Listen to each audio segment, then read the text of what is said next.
What's up, y'all? So this is a continuation of my last live chat video. That live was a recording. This one is live. So I wanted to speak a little bit more on the um, on the record. I mean, excuse me, not the record. What do you call it? I want to speak more on the schedule. And some people said I had the schedule wrong. Well, I was looking at SI. Let's look at it again. They said I had the schedule wrong, but it says I went to ESPN. They said the Big 12 football schedule released 2024. So I clicked on it, right? And I think I had it wrong. So let me go back. No, I didn't have it wrong. They have the last game is Oklahoma State. Maybe they have it wrong. I'm not sure. So wow, the crazy thing is they got 2 bye weeks. I guess because of the extension of the season, because of the 12 man playoff that they got a second bye week. You said look on the buff page. So ESPN got it wrong. I might have to reach out to them. They got it wrong then. Yeah, they're not gonna have me looking crazy. Wait a minute. Let me go to you said the Buffs page, so go to Colorado's page. Let's go there. That should have been where I should have looked first. So yeah, let me do that real quick.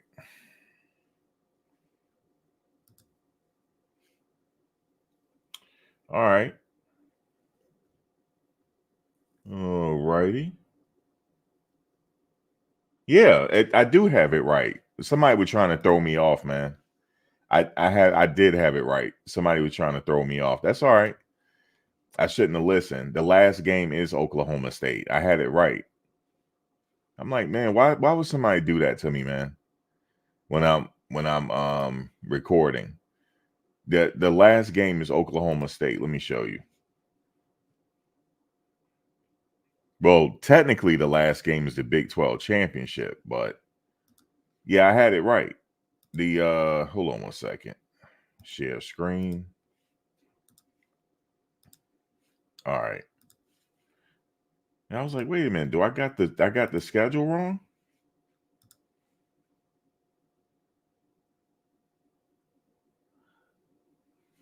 I said Oklahoma was I said it was the last game because I went back because I had the schedule in front of me. Let me just see. Let me repeat what I said before. Hold on. So I said the first game is no yeah, I may have had it wrong. The fifth game is UCF. The fifth game is UCF. No, what I was saying was this no. I know what I said now. What I said before, the original schedule I had before they released it, they had it wrong. They did have it like that. But the official schedule, they had the original schedule I was looking at, they had the UCF game as the last game. So it was wrong. It was just a tentative schedule. But the last game is Oklahoma State. And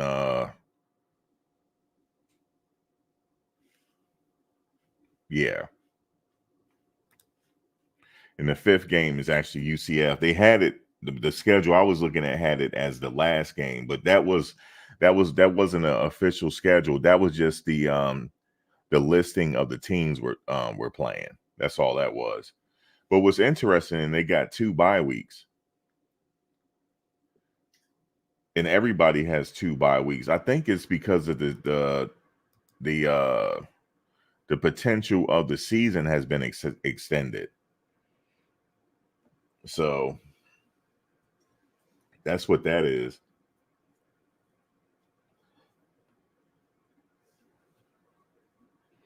The season has been extended. So yeah, they got 2 bye weeks, man. That's what's up. Um, oops, let me go up. All right, so we got a clean slate. Every team in the country has a clean slate. That's 0-0. Now, what can they do with that 0-0? Can they turn it into 10-2? Can they turn it into 12-0? Can they turn it into 9-3, 8-4? That's the thing. Now, I had said on the last video that they got to have a balanced attack, man. They really do. And if they don't have a balanced attack, it's going to be a problem. I'm just telling y'all now, it's going to be a problem. They got to keep the defense guessing. They have to, and spread the ball around, which they did at Jackson State. So they should be able to do it here. And the reason why that didn't happen last year, I understand, because, you know, there was a lot of things that were missing last year, you know, as far as the offensive line had some problematic areas there. It wasn't because of I'm going to tell you this. Maybe it was lack of size, but that left tackle we had last year is the biggest in college football. I don't know about weight wise, but I know just about overall size. He's like the biggest. He's like what, 6'10"? But I don't know about his lateral movements. I don't know how quick he is on the lateral. That's probably what it was, and his technique. But you know what I'm going to be doing? I'm going to be watching him this year to see what he does. I'm definitely going to be watching him at his other school to see what type of season he have. Now, I'm going to tell you something. If he tear it up this year, brother going to be side-eyeing him. I'm like, wait a minute. I'm like, what's going on here? I'm going to see how many sacks he give up this year. I'm going to be watching him closely. Definitely going to be watching him. First of all, I'm going to see if he's going to start. I'm going to be watching there. I'm going to wait when his opening game start. I'm going to be watching that game. I'm going to be keyed on to see what he's doing. And because it could be that, like you said, he's just slow. And you know, he gives up something, I guess, to be that size. So, because he is 6'10", so maybe it was just a situation where he just couldn't cut the mustard. But I'm definitely going to be watching him this season. Definitely going to be watching him.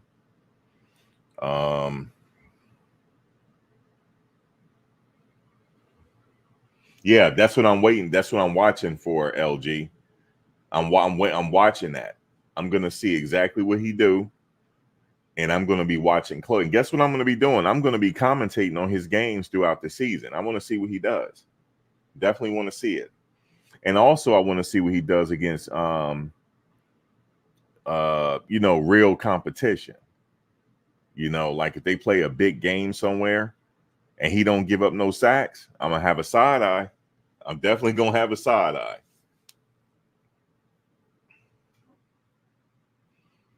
And I'm going to be the one to report on that one. I want to see what he's doing.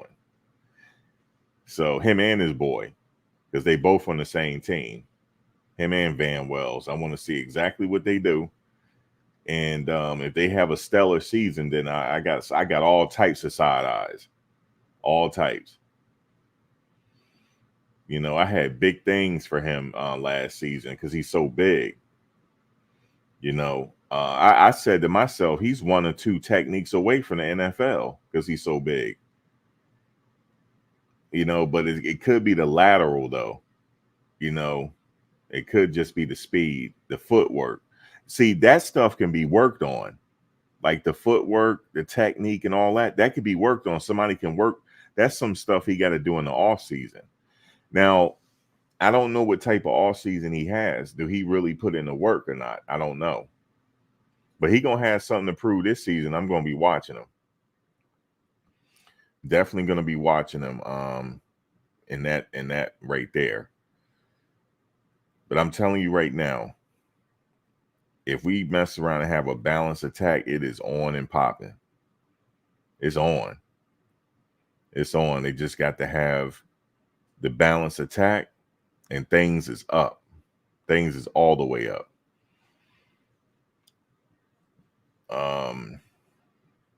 So yeah. Now, somebody told me that first game ain't nothing to play with. So I'm going to have to do some research on these teams. I'm going to do that in the next video, or the next 3 videos. I'm going to have to do some research on North Dakota State. Let's see what they got in house and different things like that. Now, I already know what Nebraska bringing.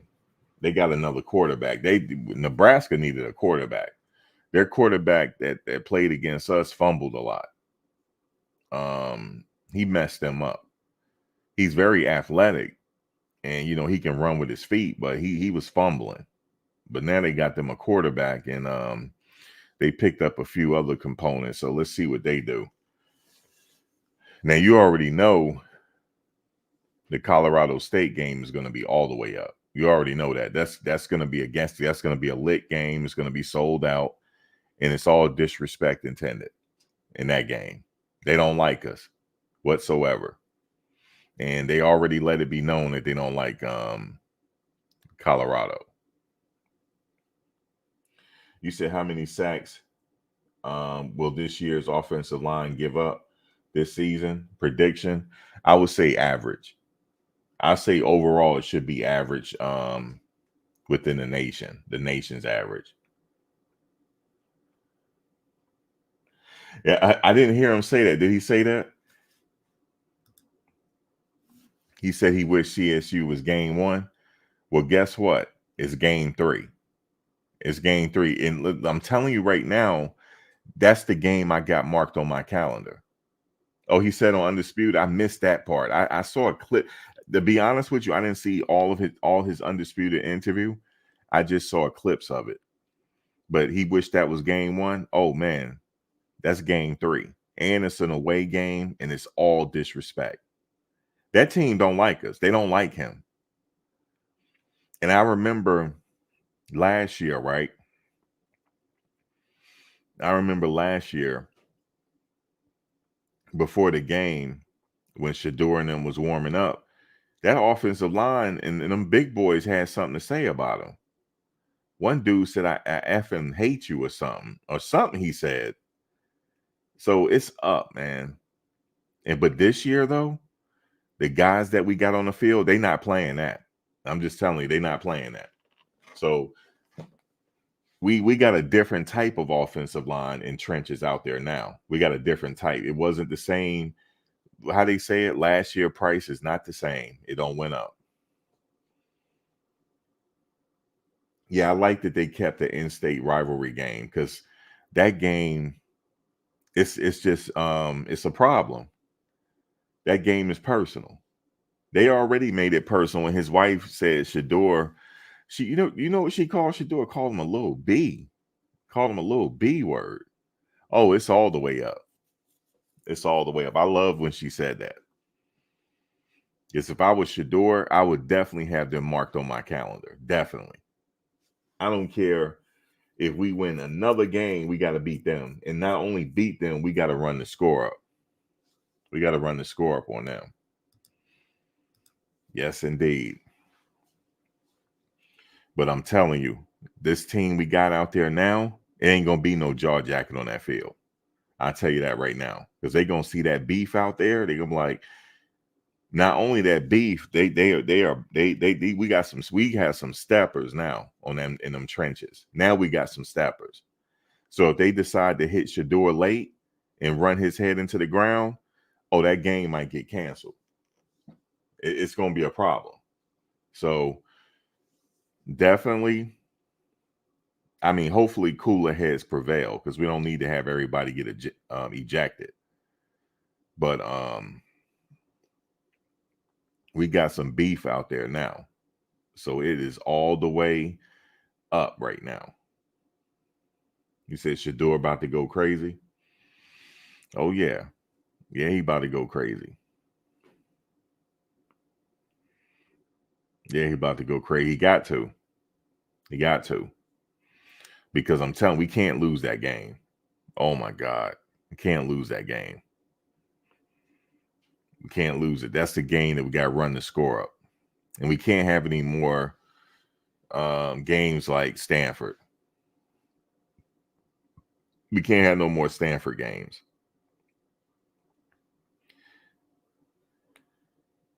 You said we need Shador JSU stat year. Yeah, definitely.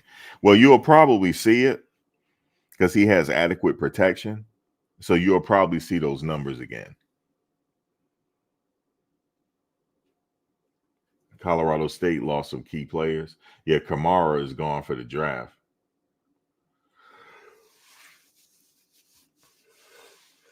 Yeah, Kamara is he's projected to get drafted too. Um, he's projected to get drafted, so he's off to the draft. And yeah, they did lose some players, so but we don't know what they have in house that's ready to go too. You know what I mean? But yeah, Kamara is from my home city actually, and I would love to have rooted for him, but I ain't like what he did with Shador. You see, I have to pick a side.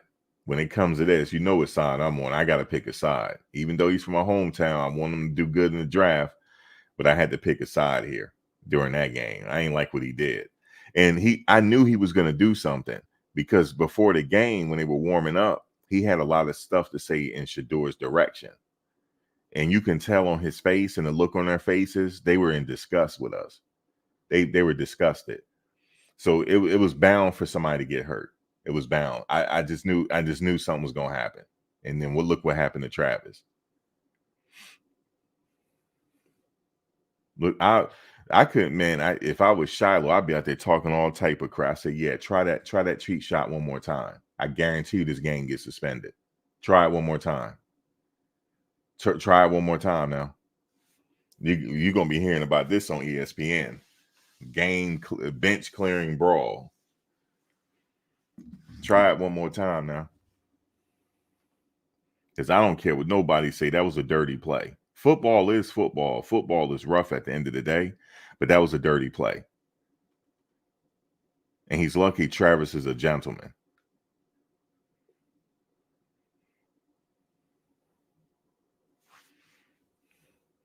Boy, this era we in is crazy. This dude, I don't know how this just popped up on my feed. This dude look like he can be a linebacker for us. What is his name? Saucy Santana? Anybody ever heard of him? Saucy Santana? He looked like he can play linebacker. He dressed like a regular dude right now. And he looked like he can, as big as he looked like he can come play linebacker for Colorado, as big as he is. Looked like he used to play football, actually. Let me see. You can't tell me he ain't play football. Oh my God, he got Lee press on. He got on press on nails. Lord have mercy. No, he named himself Saucy Santana. We be doing that here too, bucking them. What's his name? Saucy Big B. They call themselves Saucy too. Saucy Big B. That's what Travis call him. And what is Travis? He's supposed to. What is the Saucy Travis? What do they call him? Man, Travis is in another league of his own.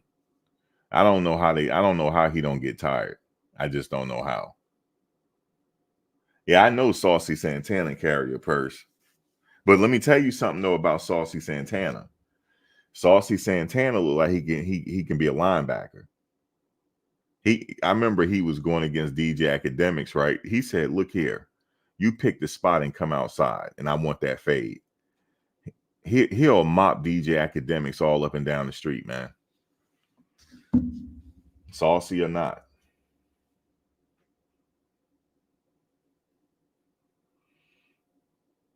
That's how the Sam's take. That's how the kids. That's how I keep calling them kids because they kids to me.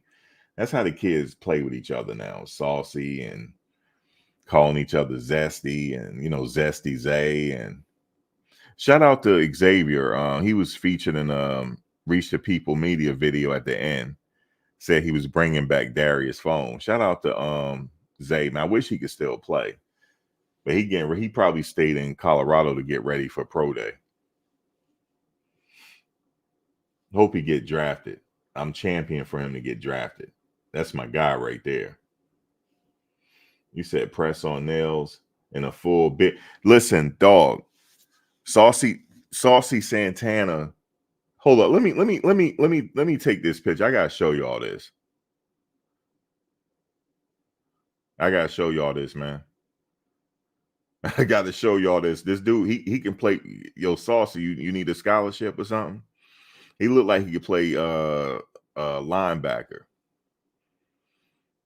He remind me of this guy I used to play with, man, in high school. This dude, he was obviously zesty, man, but he was a linebacker. This dude was breaking people in the games. Showed up to the prom with some high heels on. Yes, he did. He had on a tux and some high heels and had 3 dimes with him. I'm talking about dime pieces that took him to the prom.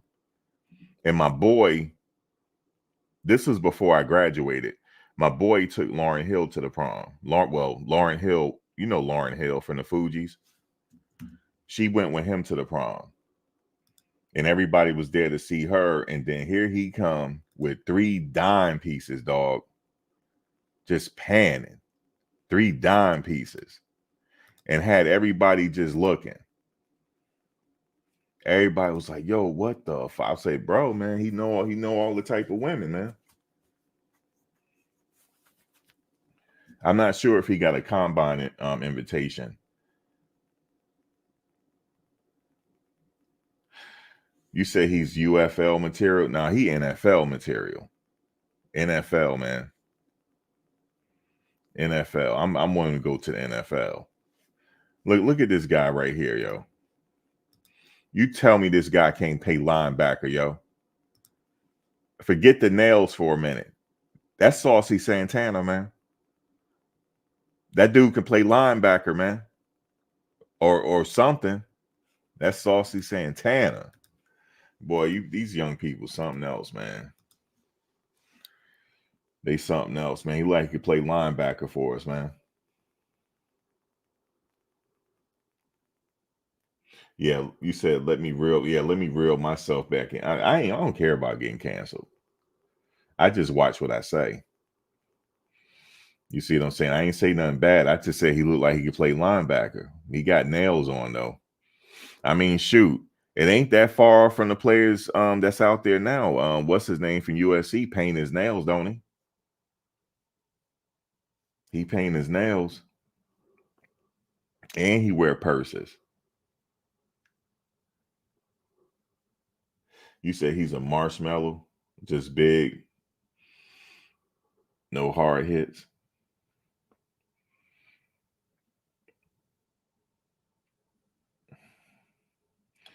Yeah, man. Let me see. What is this? I would say the record is 10-2.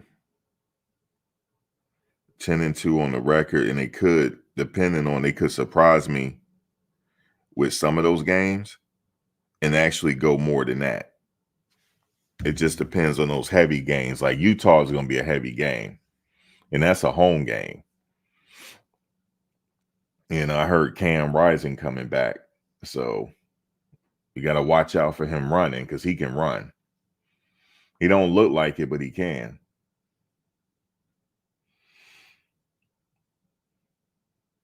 You said Benson is very.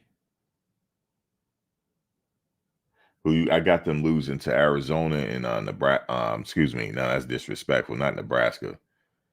I got them losing to Utah and Arizona. That's it. But if they can pull that out, I got them going undefeated. If they can pull them 2 out, as long as we don't have no more Stanford games, they go undefeated. But again, though, some of this stuff, some of these games, like I said, they're bringing their A game against us because they want to beat Coach Prime and stuff. So some of these games might be competitive, might be close, but they should be able to pull it out this year. They got the firepower to pull it out. See, the key is this year, you just got to protect Shedeur. That's all. And then you'll start to see the same stats he had at Jackson State. All he needs is a little time. and he'll kill that defense. He just need a little time. Even if he gets sacked every now and then, it doesn't matter. He just need to be protected, and he's gonna pick the defense apart. And he loves to throw those short passes too. He loves to throw those. He loves to utilize his tight ends, and he loves to spread the ball around between any wide receiver that's open. If you open, he'll get it to you. But he just didn't really have a chance last year to do it. You saw glimpses of it in the first game against TCU. You saw it. You saw what he can do when he has when he get that offense going. Yeah, they definitely Decepticon. They got a lot of talent this year to do it. So the wide receiver department, not worried about, because we still got some freshmen coming in that's not there yet. And they look like they're speedsters. So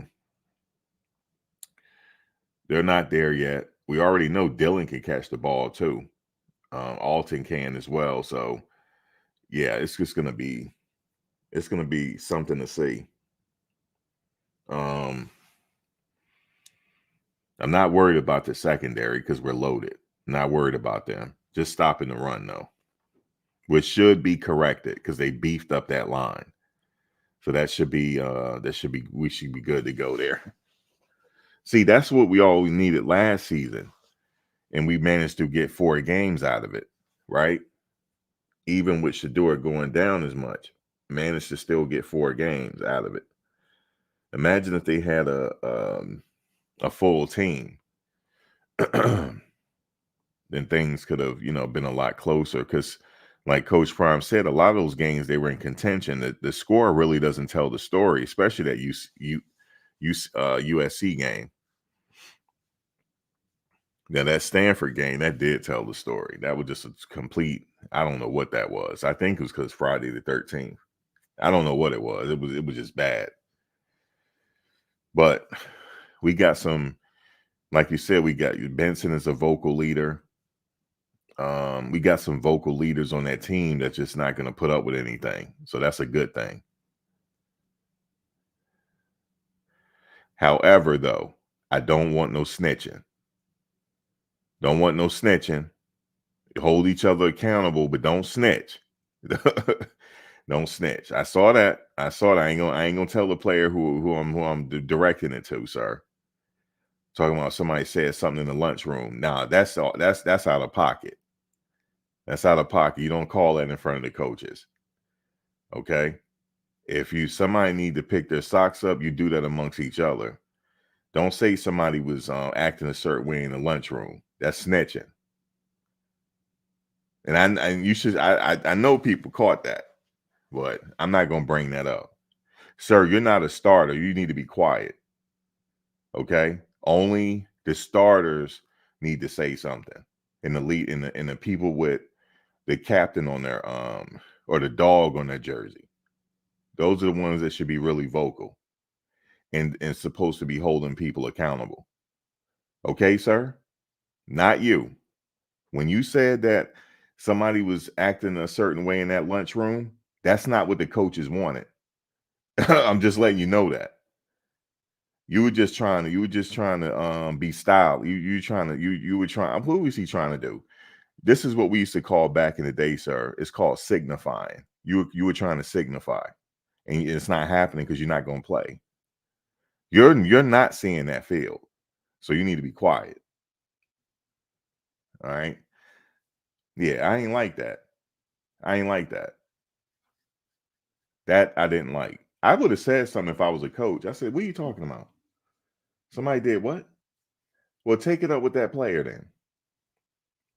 You know, when the coaches were saying that you need to hold people accountable, that is true. Like, you can't have a messy locker room. You got to get on each other. That's not for the coaches to hear. You guys got to self-correct yourselves, right? That's what Coach Prime was saying. You got to, pick your brother. If your brother, check on your brother. If he ain't doing well, call him. That's for you guys to police. But for you to say in front of the coaches, yeah, I need people to act right in the lunchroom. Sir, you're not playing. You're not playing. So don't sit here and act like you're something else. You're not playing. Now, you're not seeing the field. You're not going to see the field.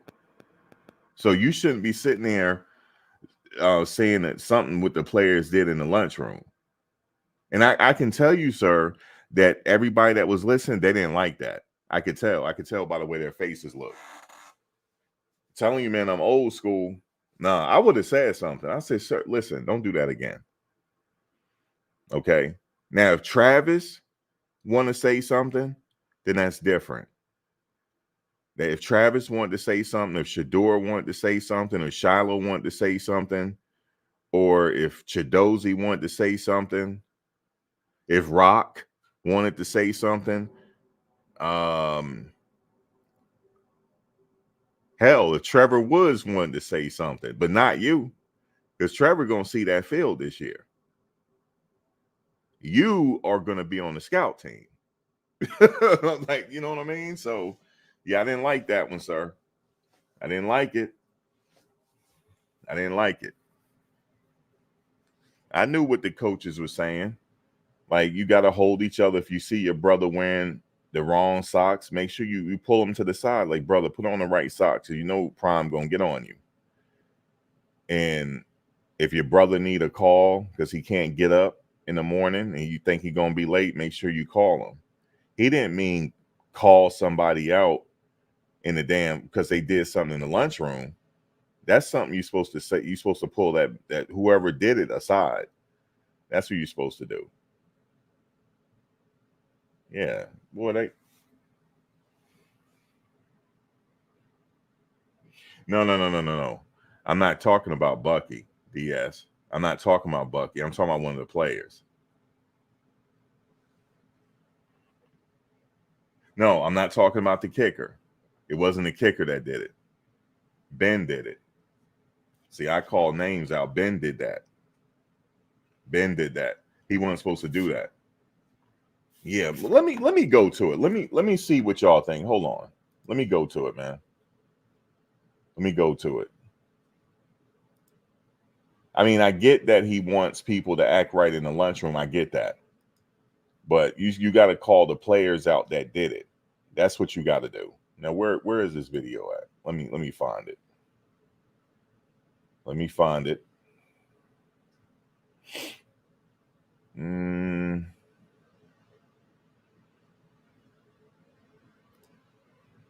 And I ain't like how you said it either. I didn't even like how you said it.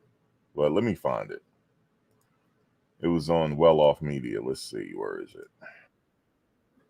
Let me find it real quick. It's when they huddled up.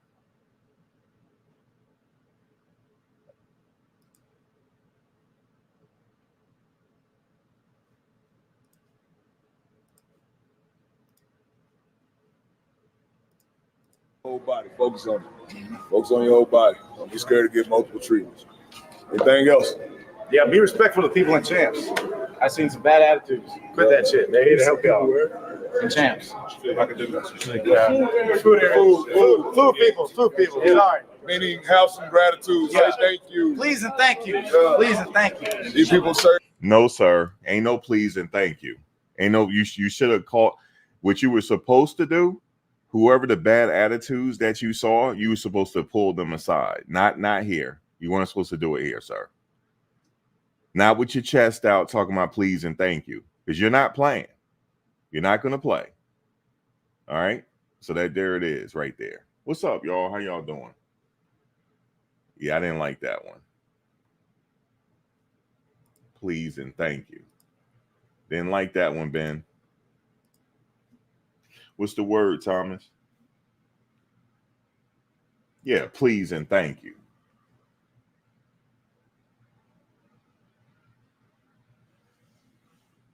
Didn't like it. He said, yeah, the bad attitude. You know what I'm saying? Please and thank you. Well, who had the bad attitude? That's what I wanted to know. Who was it? You said it was not Benson. Who was it, Warren? His name is Ben Fenisev. That's his name. You said his name is not Benson. No, I said Ben. That's his name.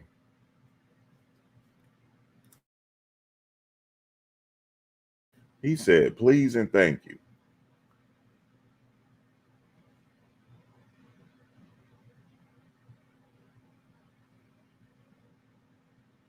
No, Warren, his name is Ben Finisef. That's his name. That's what I'm talking about. That's the one that just said it.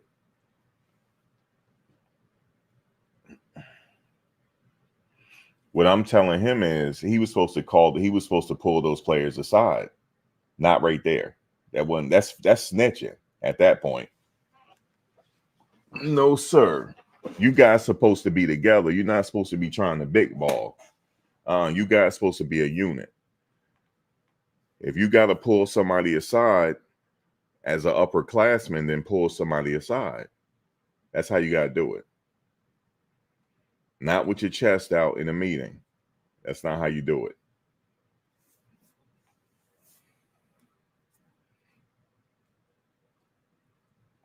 Now, only people that's supposed to be calling somebody. Yeah, he trying to say they don't have no home training. I know, but I want to know who he was talking about. But they trust me. They probably would have pulled him aside. They probably got it straight. Because if it was me, I would have pulled him to the side ASAP. Yo, Ben, who you talking about? Like, let me know who got the bad attitudes. Like, pull them, talk, like, tell me, and then we all gonna have a meeting. Like, just the players, you, because you called them out, and we're gonna have a meeting, and then you address those players about their bad attitude. That's how we gonna do it. But yeah, man.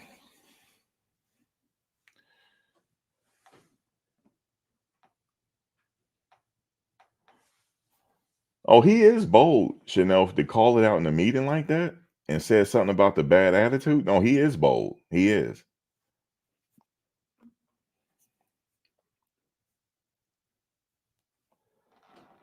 Yeah, Ben. Don't call nobody out in front of the coaches. Just do it. You got to do it amongst each other. Because remember, you guys supposed to be a unit. You guys supposed to be a unit. So do it that way. What's up, Warren G?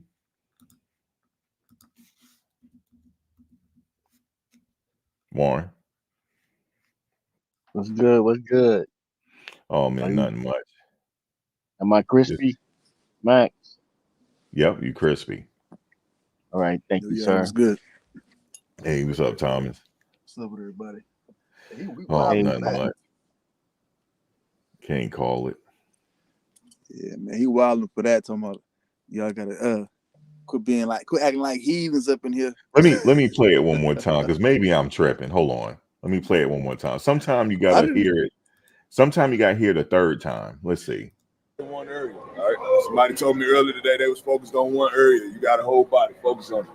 Focus on your whole body. Don't be scared to get multiple treatments. Anything else? Yeah, be respectful to people and champs. I've seen some bad attitudes. Quit that shit. They're here to help y'all. And champs. Food people. Sorry. Meaning have some gratitude. Say thank you. Please and thank you. Please and thank you. These people serving you. They look out for you. Thank you, Ms. Mel. Anything else? All right, make sure we. He said it like he had an attitude, like the way his demeanor was. Yeah, that's kind of weird to bring up in the locker room. But yeah, that's locker. That's for the locker room. Like, well, I have to kind of push back on it because Coach Prime made it clear, and also when he had the meeting that you guys are going to get penalized at least with the leaving the clothes around in the locker room. So right, the etiquette, yeah. With that being said, I don't think he mentioned any names. I think because Benson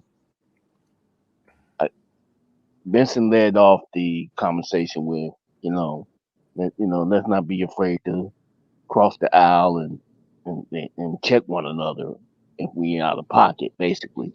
And I'm paraphrasing, and then he followed up behind it because I think he was on charge the whole day. If you look at the video, Reach the People Media video, he was pumped while he's lifting weights. So I think he was already on charge, you know.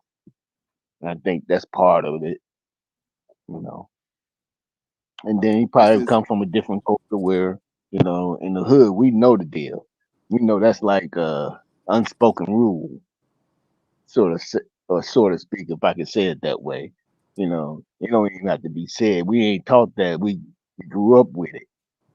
If I can say it like that, it's just one of those things. Now, I'm not sure where he come from. He may not have got it that like that. yeah, I'm pretty sure we But, saying thank you, ma'am, and yeah, all this and that. Probably talking to somebody else on the team. but I mean, I get Who the knows? fact that you know you want to be respectful to those who serving you the meal and putting food on your plate. I know I do, because I don't want them to do nothing to my food. You know what I'm Right, saying? we already know. Don't be always spit in my plate. You know, when You I know what I'm go to a saying? restaurant, That's some oatmeal with a food, you loogie. know, I'm real. I got a smile on my face and everything. Never Like, know hey, what's how in you there. doing? Fresh loogie in your oatmeal. You be mad as can be. I Yeah, totally get that, but whoever he saw doing that, he should have pulled them aside, right. like, Yeah, and told them Agree. right then and there. right. You don't bring that up in the weight room. Nah, Like, you don't you bring know, it up near the coaches, man. you be like, hey man, say nice, man. Hey man, say gratitude, man. You know what I'm saying? Then show it. You be, you And know, then you be say grateful. please and thank you. Nah, that Right. was disrespectful. He was being disrespectful. I don't. We had to agree or disagree on that one. But I know I would have Yeah. pulled him aside ASAP. As soon Call as it as soon slight. as the coaches let us go, I'm like, listen, I need to talk to you for a minute. As soon as the coaches let us go, I said, who are you? First of all, who are you talking to? And what is this please and thank you? Right. Like when people say please and thank you to me, that's disrespectful. Now you're not gonna say please and thank you to me. Like, so Gratitude. exactly, now you name the players by name who was being disrespectful to the people in the cafeteria, and we're gonna address it with those people now because we can't have that. And he's right about that. We can't have the disrespect, but we're gonna pull those players aside and we're gonna correct them right now. So which Right. ones that did it?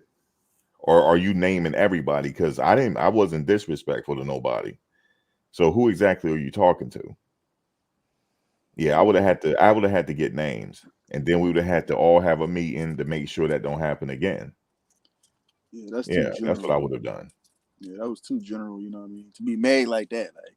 But then, like I said, that's crazy, bro. Like, I can see, like, if you like, hey, don't be bringing food in here from the what's the name from the lunchroom, or don't be leaving water around so people can slip. Like, you know, he's talking like that about the food, but like, I don't know. It's just a weird politic to take. I mean, I get it. He's trying to have a voice, but you don't want to waste it on stuff like that. You know, you want to say something, make it have some meaning behind it. Not like, I oh, mean, I you. get what he's saying. If somebody was being disrespectful to somebody in the kitchen, then that obviously has to be addressed. But it has to be addressed with whoever did it. That's not a general thing. Right. I get that. I Oh, think it thank was. you, Firefly. Give me a second. Thank you, Firefly, for the donation. Thank you. Thank you for the PayPal. I appreciate you. Damn, I appreciate you. What's going on in the chin at? So you was talking about the running game, and I guess I've been um Holy pressing crap. for the 2022 JSU stats Oh, when you over there rhyming, huh? You over there rhyming? No, I was thanking Firefly for the donation. Yeah, I was up there rhyming for a minute. I would know. I'm sorry. Go ahead, Warren. yeah. So I just want to let you know that they did over 1,000 yards when in that season when Sador was a quarterback, and he threw for 3,500 yards and 42 touchdowns. So I think Right. they're both achievable. I don't think Prime is gonna go too far, especially as long as we win it. And we only lost that one game was the Celebration Bowl. that year in 2022. Yeah, I know in Jackson State they had a balanced attack, right? But they got to have it here too. So Right.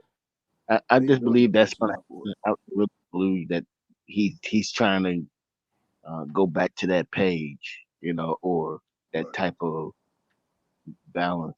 The I formula. think I think he alluded to him not being by him being hands off. All some of that stuff fell through the cracks, and I think he Right. learned from that. Well, he couldn't really get his hands on it as he wanted last year because he was kind of incapacitated. He couldn't really physically do what he wanted to do. But this year, he pretty much made all the administrative adjustments that he wanted to make. So, but I like that change with Jay Phillips, man. I'm telling you, what he did in the CFL with them receivers, because he got to look at proven guys. Because I wouldn't give everything to Low Hope. He was around good analysts and coaching with OU and Ole Miss. I think they was top 5 with OU offensively. And then Jay Fields, he had 2,000-yard receivers and 1,000-yard back. So these guys they know how to rotate formulas to where they can have big time offenses. And then on top of that, we're gonna have Pat Shermer. I'm pretty sure he's gonna have a ways to where he's gonna statistically, schematically fix this to where it's gonna be proportionate.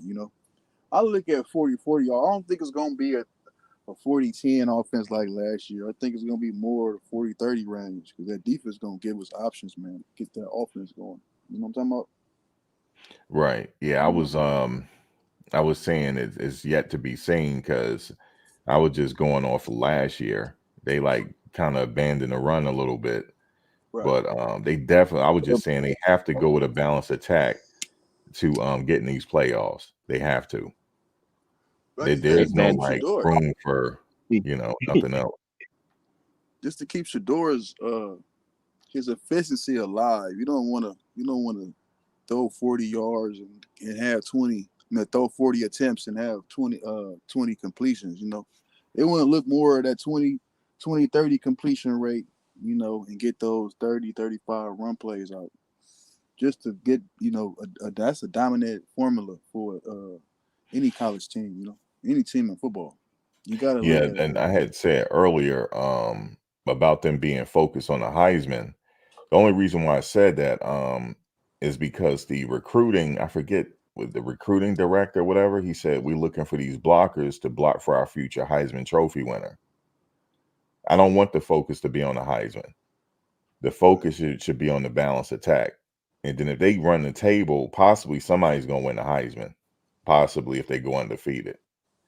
But yeah, they need the balanced attack. The Heisman is out the window. The balanced attack is what get them in the playoffs. And they got the personnel here. They owe it to this personnel that they have here to have that balanced attack. If Shador does his job well off default, he'll be in contention for the Heisman.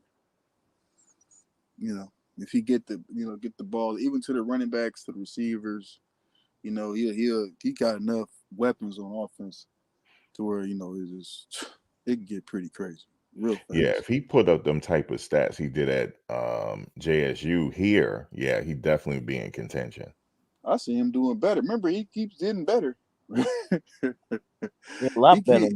He moved up and got better. So now him moving down, I think he's gonna get a whole lot better. It's just if I keep looking at it, like, man, the team where they gave up 35 points last year and they were scoring 35 points last year. That alone, with that whole team that came back, pretty much is that team's what they produced their production of last year.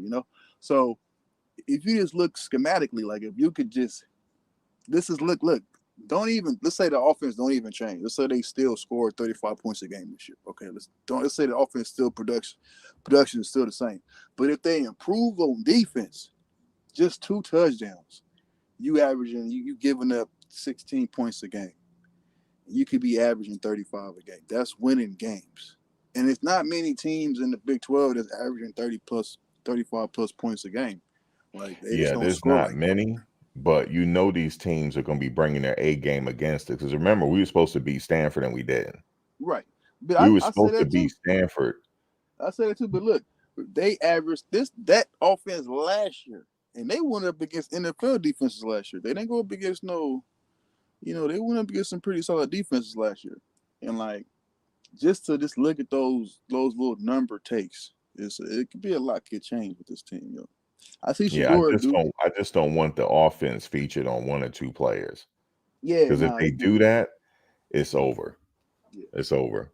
It'll be over by the fourth game, fifth game. It'll be over because these Like I said, players, these teams are gunning for us. They got something to prove. They're gunning. But I'm telling you, if we have a balanced attack, like I know they can do, we can possibly run the table. But if they Right. don't have a balanced attack, it'll go in the reverse. And that's everything too. That's kickoff, kick return, punt return, field goal block, offense, defense, passing, running, tackling, all of that. Making tackles or missing, making people miss. All of that. They got to be all around in all those areas. They can't be good on offense and not good on defense and good on special teams. They can't. If they want to make it far, they got to be good everywhere. I think their defense is going to be pretty good because I might be biased, but the skill position, I don't see any other team in Big 12 that got the skill players that we have. I mean, when it comes to when it comes to receiving, when it comes to we talking about McCaskill. If he get close to what he was when he was a freshman, Right. with Dylan, oh man, come on. And then some of yeah, them guys on punt returns. Oh no, you talking about Baby T.O. and all of them? Oh, come on, man. We ain't got most of them here yet. There's a couple of them still missing. Right. They still getting yeah. There's a couple that's not even with the team yet. They still in high school. They got to graduate first. One is actually getting ready to play baseball. He's playing baseball, so he's getting ready for his baseball season. That's what's his name, son. Goldberg. And did you hear about Dylan? What he does for this track right now? How many? Yeah, 220s, and I'm like, okay, Track condition. his endurance is gonna be crazy. yeah. I figure he's gonna be running the 1 and 200. They're not gonna be Yes, running out of shoes. off the chart, man. You know he's gonna run in 400 for sure. He's running 400. The 400. He running 400, 4x1, 100, and then I don't know. He might run 200. I mean, I can see the 1 200 because he can run. I can see him running that corner. He's fast. Yeah, I see him taking both corners. Yeah, running heel. We're not seeing it, but they got Dylan leaked it out saying, yeah, we running heel. They got us running heel. Oh yeah, I'm pretty sure of it. Yeah, he's definitely gonna be ready. But they definitely, I would like to see McCaskill get his touches this year. And I'm a little worried about it because we still have the same running back coach. So I'm a little worried about this. They just got to prove me wrong because of what they did last year. They got to prove me wrong. So if they prove me wrong, then they can run the table. If they prove me wrong, they'll run the table. This year they shouldn't have no excuses for the run. Right. I see the excuse last year for not attempting so many running plays because it's just like you can't just keep countering and you down block so much. Like you can't get your guards up to the linebackers. You're not really going to ever get any strong plays going. So like I get prime and it's like you just don't feel comfortable doing it because you haven't really done it. You can do this because you pass way more just off of practice, but it takes time for a run game. They're gonna be practicing on a running game, like running game, like middle of February. They're gonna be starting. But last year there was a play where McCaskill leaned in and got 5 yards. Right. They didn't let him get. They didn't give him a chance last year to get warmed up. I honestly believe if he had stayed in the game last year, I honestly believe he would have had a good season. Regardless if he had a line. Remember, Barry Sanders didn't have a line. Right, but you know, So we wanted to keep that. We wanted to keep his year. Yeah, you know, Barry Sanders, he didn't have a team pretty much. He was a Lions, but yeah, you know what I'm Pretty saying. much. But you don't want to put all that on. And then like last year, it was a year to make an attempt. But you know, this is the like I said, it's a year of expectations. Now you know what you need, and this is it. It went fine. I take everything that happened with all the players that came back. They went how it's supposed to win, except maybe Smoke. I was with Smoke, maybe would have got like maybe 10 more carries. But Alton, I think Alton needed that because I mean I know how it is coming off of injuries. I had popped fibula in my ankle, messed up my knee, and all this and that. So I get it. I messed up my knee in high school, but college popped my fibula in my ankle. But like you know, you need that. You know, you need to kind of like take your time coming back, man. That's why I don't. Everybody's so high on Cam Rising and Utah, like, yeah, but like they're coming Cam off is of good, bro. He's he's coming good. off. But look, just like how Michael Penix. I can't just say Listen, that because listen, we're listen. playing him. He's a good No, quarterback, I man. understand that, but like it's like Michael Penix. He good until you get smacked. Like he getting smacked too much. Like as a quarterback, it's just something about quarterbacks getting hurt too much too early. You know Yeah, what I see, mean? that's the thing with him. He's injury prone. He can run that ball though, but he's injury prone. So I don't know what kind of Cam Rising we're gonna get.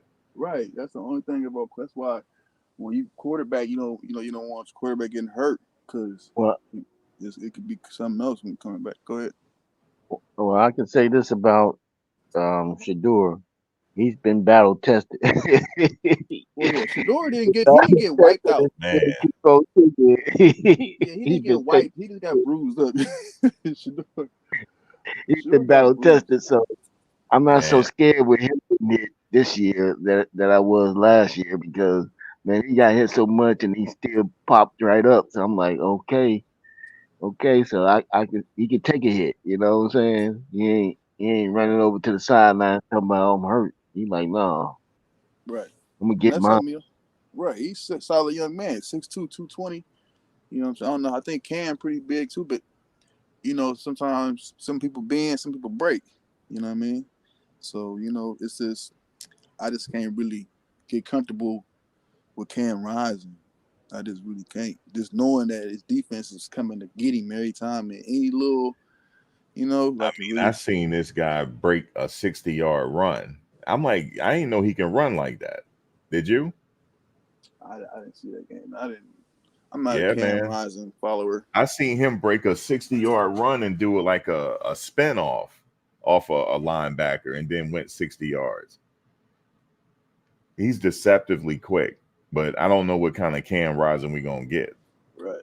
So It's a lot to put on I don't a know, team but that's I know returning a what he bunch gonna of do for him if he step in our yard. That's for sure. He gonna get hurt because we got workers. edge. We stacked. That We, defense they got crazy. yeah, Uh, yeah. As long as we do the balance attack, get the running game going, that opens up the passing game, and everything should be good. Everything should be good to go. But if they abandon that run and the running backs don't get enough touches because they go on just to one or two players, it's not going to be good. right. I have them going 10-2 if they have a balanced attack. They go balance. They gonna go bigger next. I see that if they don't, because then they go to lock on Shador. Shador gonna just load up and boom, 40 yards. Boom, 30 yards. Hike, run, hike, run, hike, touchdown, 40 yards. Like intermediate stuff, I don't see. I see big plays cracking. Like I said, like this the way Shador liked to run, like the divides and the digs and the nines, and like how he liked to just get those plays off. His suitor range is 10 and 15, but his deep balls is so. It's like he know how to keep it away from defenders and to where you can catch it so much, so you don't got to keep throwing the ball. It's gonna be a lot of like wide open plays next year. I see because they're gonna load up the box. And as soon as they start loading them boxes, it's gonna be over the top. Yeah, he should be able to eat. The protection is there now, so he should be able to get it off. and it's funny how people question the protection after, like, man, they did a great job of bringing in the offensive line. I really believe in what he got. I really Right. believe that Who's questioning You the know, so, protection? yeah, they got right enough. They got enough guys for the offensive line because Shador does not need that much more time. Just a little bit, a second or two more. That's it. Right. He gonna find some. He gonna do him just like he did when he was in JSU. Or Oh yeah, Nebraska. Decepticon. If he do that play action, it is over. If pe- he got time to do that, yeah, it's gonna be a wrap. Go back and watch the TCU game and the Nebraska game. When he had time to throw the ball. Oh God, he was just you see what he do when he got time. It's But madness. what happened after that game though? That's what everybody trying to figure out. What Yeah, happened? see, but let me tell y'all something. What What I really had said happened? earlier. Let me tell y'all what I said earlier. I'm gonna be watching a few players from last year. One, I'm gonna be watching Tank at his new school. I'm gonna see how many sacks he give up, and I'm gonna see because I'm bet you he gonna have a good year, and I want to see.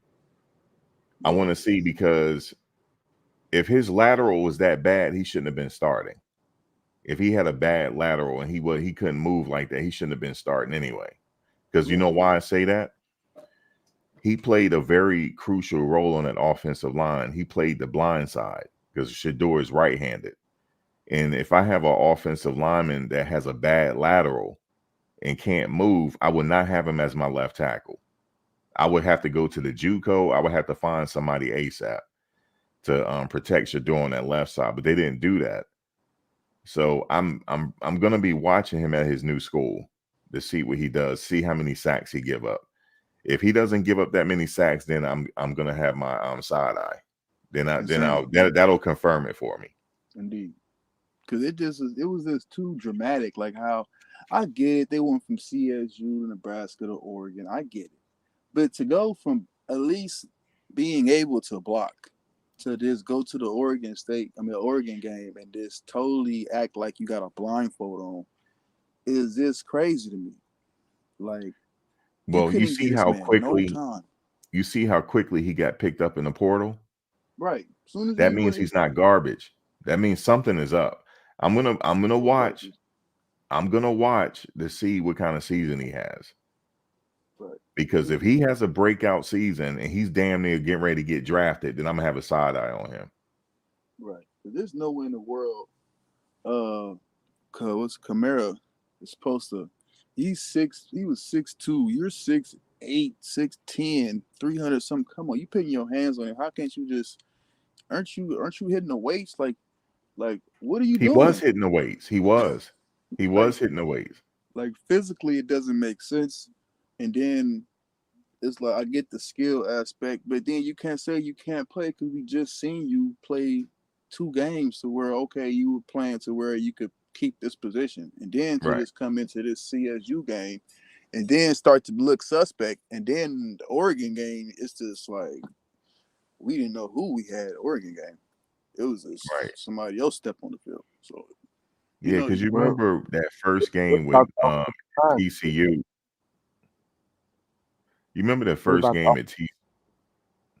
Go ahead. You remember the first game at TCU where Dylan had scored that touchdown? Well, if you look, the guard was 20 yards upfield. They can run block. They can. So what happened? Something, all I'm saying is something broke down in that locker room. Because when Dylan wouldn't have ran if that guy hadn't a block, because I saw it. He was running with Dylan. He was 20 yards up. Even Coach Prime called it. He said, "Did you see our blocker? He was 20 yards upfield doing his thing." Right. That was Wilty, that chip. He got the block up the field. It was who? Wilty. No, it was what's his name? He's still there. You talking about the screen or the No, when Dylan had broke free, there was a guard right there. That was Jack Bailey. Oh, I'm tripping. Yeah, he's still on the team. Bailey? Bailey still there? Yeah, he's still there. Oh, okay. Yeah, he was 20 yards upfield to get that block for Dylan. Oh, that's where that was Bailey. I don't think that was Wilty. Mm-hmm. On the screen, yeah, I'm tripping. It was Bailey. But you know what happened last year? It was on the it was a coach. It was a coaching issue. That's what happened. It had been some kind of and maybe personnel too. You know, obviously the coaches can't play, so it got to be the personnel. I think maybe the checks too. The checks were like, I don't think the checks were they weren't game plan ready. I think the checks were just like probably like basic formation beaters, but I don't think like again we're going back to the personnel because you know especially when with Charlotte, not Charlotte, but when Travis got hurt, you know, and then going into the USC game without Travis and Charlotte, and then Slusher was hurt too, and Slusher, you know. So it's all equal. Like equal, and they played them tough. They played all them games tough without a lot of their key players on defense, you know. So there's a lot we're gonna look forward to this year because a lot of those guys are gonna be the offensive really line sound for the coach, he season. would, and then he depart there from there. So So I'm confused about that. Why ain't it stay at San Diego? oh, Did he you go to talking about- Wisconsin? I think he got Who? a new job at Northeastern or Northwestern or something. Oh yeah. Okay, he did. Yeah. Or Boyle. Oh Boyle, Oh. yeah. Boyle is that he follows Sean Lewis. Right, because that's what I was like at first. I was so hot and cold with him. I was like maybe it's because they wouldn't get as assignments. Maybe they needed more time. I'll be real with you. I didn't get a vibe from him at all. I'm just gonna be real. I couldn't really get up only until like the last part when Pat took over. You kind of see the line really start to play it like continuously, like a certain way. You know, before it was just like it was trying to reach the pocket, fail. It was trying to wall the backside, fail. It was trying to set up the strong side wall, fail. Like they was just trying to do so much. And then like when Pat took over, you see him keep trying to set up, you know, this side wall, or they just keep setting the pocket up this kind of way. So they was kind of actually like work towards setting up something. So that kind of made me like, you know, get a little trust with him. So, but yeah, that Pat, that Sean Lewis stuff, it's just like you couldn't really, even watching the game, it's like it's just frustrating, bro. Like, I'm looking at all of this. I'm like, bro, what is he trying to do? Like, then you see the line, like he's just trying to pull, like trying to down block. What's going on? Like, are they trying to set the pocket to the right? What's going on? So it was so much of that, you know. I think they're going to not have a lot of that this year, just on the simple fact of how Pat changed all of that coming in when he took over. I've seen a lot of that crazy stuff happen. I was saying that in here. Remember, like, what are you doing with the line? It's crazy, bro. Misusing them because, like, when Sherman took over, he like even when the last game it was like 30, 17, 35 pass plays, and I think like 17 run plays or something like that. I think so. You know, he was kind of trying to moderate the formula of the offense. You know, even in the game before that too, the Arizona game is really like it was easy to watch for one.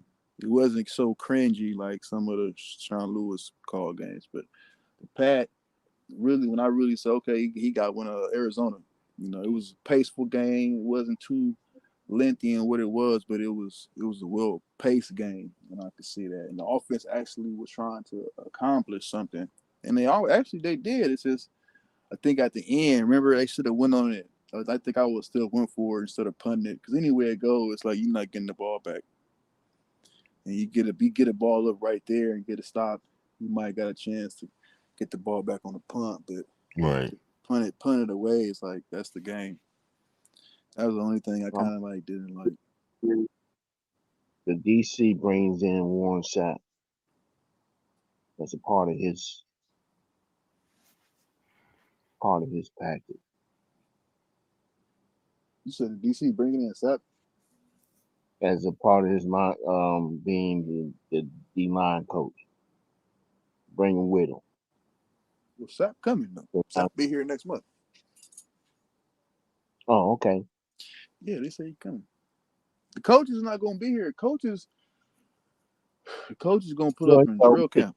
You know, with that little with that little thing that happened in this past, I didn't know whether they totally abandoned. Yeah, but not like people got to remember like this is when coaches, most coordinators and staff members are getting hired and rehired right now anyway. So January is mainly like spring conditioning and spring training. So like you ain't really dealing with your position coach at all. Like really not at all. Because I don't think they could talk to you or anything like that until like football season, which is like passing league. So that's like mid-February, late, March, around late hoop season. So you're not even dealing with if a DC was there, he wouldn't do nothing with him besides drink coffee and watch him run up and down the floor. So or well, pardon me, the field. So probably next month we'll see a DC like normal Well, because it'll be announced in a couple of days. So I got my name. I got my guy Dan Quinn and or Aaron Glenn. I think it definitely is going to be an NFL guy. He said it's going to be within the next couple of days. He's going to announce it. right. I think he's waiting for all of the NFL interviews to be done. To see who he know that's left. Because even all the NFL season is pretty much other than the bowl. Everybody getting ready for next year. So They almost gave it up though. They already know it is. They right? almost gave it up. They know what's going on. I think he might stack. He might just stack too, like let him bring in a couple other co-analysts or whatever, co-director analysts or whatever, and just stack up this defensive staff. I mean, who knows? But I think it's gonna be good because last year they just needed time. That's all they really needed. It's not like, and they were learning so quick. I give them props because 3 months is quick, man. Like to learn somebody else's whole everything. It's like you already a pro almost. Like you just got traded to a new team and now they already moving down that level. So just to be practicing now and everybody not leaving in the beginning of the summer is good enough to really make a lot of improvements for the coaching. Don't get too concerned about all of that because you're gonna learn that in the spring, and then I'm happy to see how they're gonna be playing in the spring game. That's gonna be the spring game. Yeah, spring And game. then after that, maybe they'll pick up some more people in the portal. Mm-hmm. Oh, you see Michigan? I said Michigan got like 5 players in the portal. Yeah, I saw that. They got the tight end. Yeah, the tight end. I thought I heard somebody trying to talk. Tight end. Couple linemen. A couple linemen. 2 of them from Colorado. Mm-hmm. And then 2 linebackers. That's everything we need right there. Yeah, I think he said he's gonna pick up some more players to add depth. But yeah, he's definitely gonna add some more players. Right. I was thinking when McCarthy had hit up when he tweeted Prime. I was like, that's interesting. As soon as these Michigan players hop in the portal, two of them from Colorado, and then here go McCarthy tweeting up Prime. The trenches energy is a lot different from last year. You can barely get a post on how the trenches was going, other than Tyler Brown's story. That's the only thing. Other than that, most of them pretty much was quiet for most of the part. Now you got the big dogs in there, showing who they are. You getting to know them a little bit better now.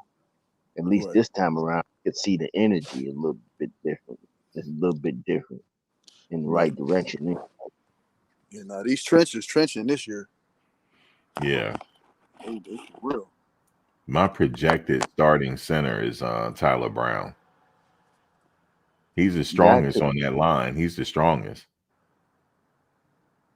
I saw how he was picking up that weight. They were watching him too. He's putting on a clinic. Yeah, he's the strongest, man. And them guys knowing that and acknowledging that. Yeah, you saw him acknowledging it, right? Yep. Yeah. They know he's a workhorse. Oh, yes, he is. And they know, damn, because you hear him. You don't hear nobody getting in his face talking about they taking his position. That man's a workhorse. Tyler got 12-inch hands or something. I saw him putting up that weight. They was like, oh yeah, what's his name? Shook his hand like, yeah, this the man right here. Yeah, he is. That paw grabbing. Whoa, it's a paw. I got a paw. Yeesh. Man, wait till them pads come on. He gonna be extra motivated. Oh yeah. Yeah, they come over. Oh, Yeah, Decepticon. They come over to Tyler Brown. He's the strongest on that team. Yes, Remember yes, indeed.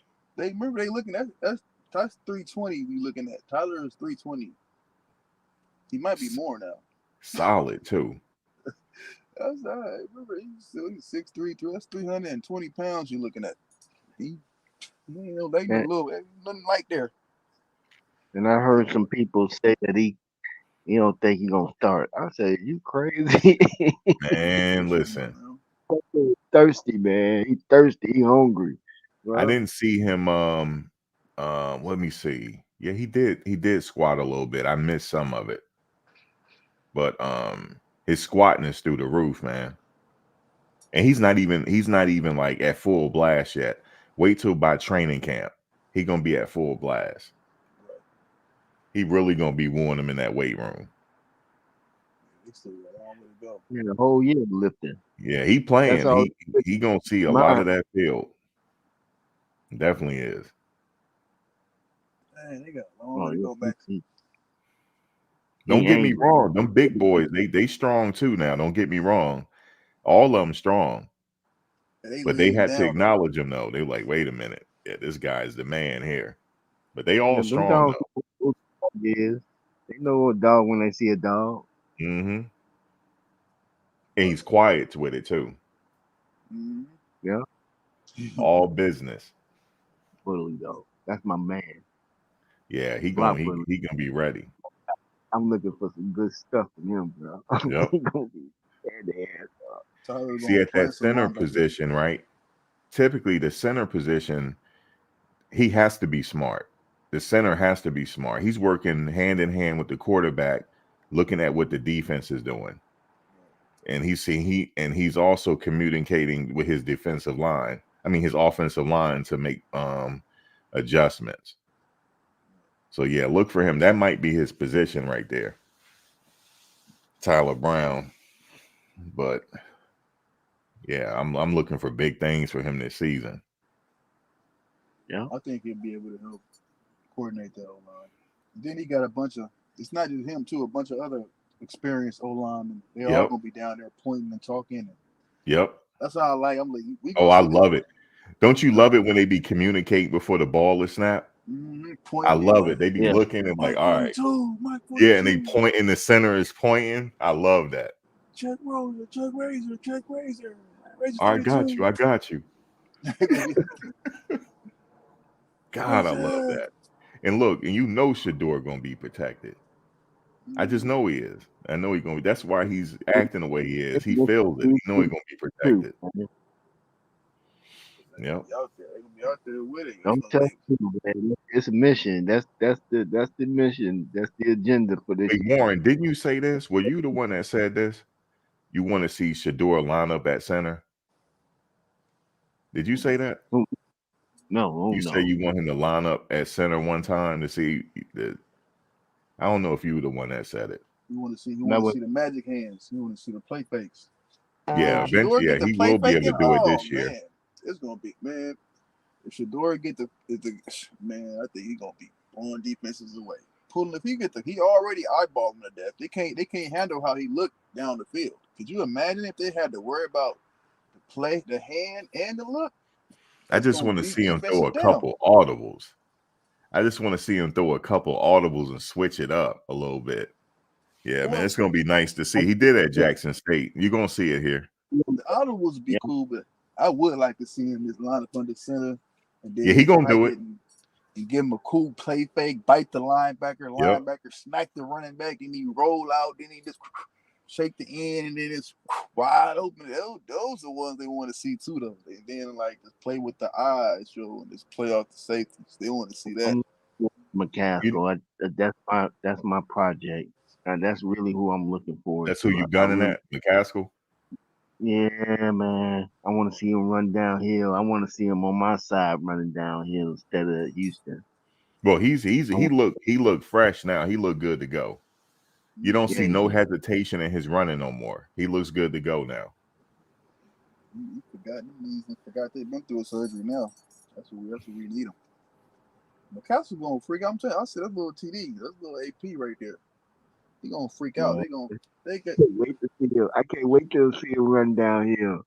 us I in got the one for you. Here's the setup. He got McCaskill to his right. No, he got Dillon to his right, McCaskill to his left.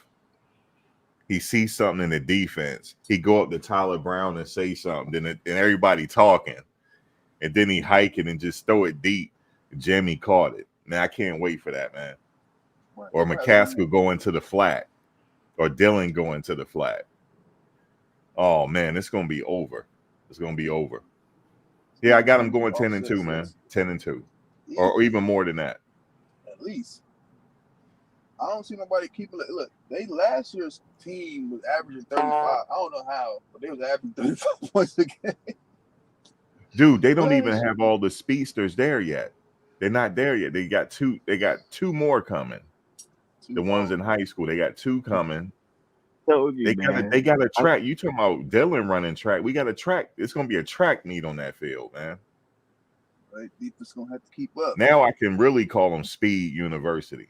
That's what I nicknamed them, Speed University. Man, I'm sorry. I don't see anybody in Big 12 keeping up with that, especially if they keep them fresh, rotated freshly. Ooh. Oh, the rotation is gonna be sick at the running back position. Oh, the line too. They're gonna have run packages. The run packages. Oh man. I wonder who worked better. They're gonna find out who worked better with Dillon, who worked better with Michael, who worked better with Wilkerson. Like what line watch? You're gonna see them freak the line out just to go beat up defenses. That's what I'm saying. They're gonna go beat up defenses this year. Last year they couldn't do that. Last year they couldn't say, well, we're gonna run this. Like they tried to with Dillon, they tried to put in like Bailey and like I think a couple other players, and like they tried to switch it up with Wilkerson, but like they really wasn't. I don't think they caused enough effect to really impose that run game. You know what I'm talking about?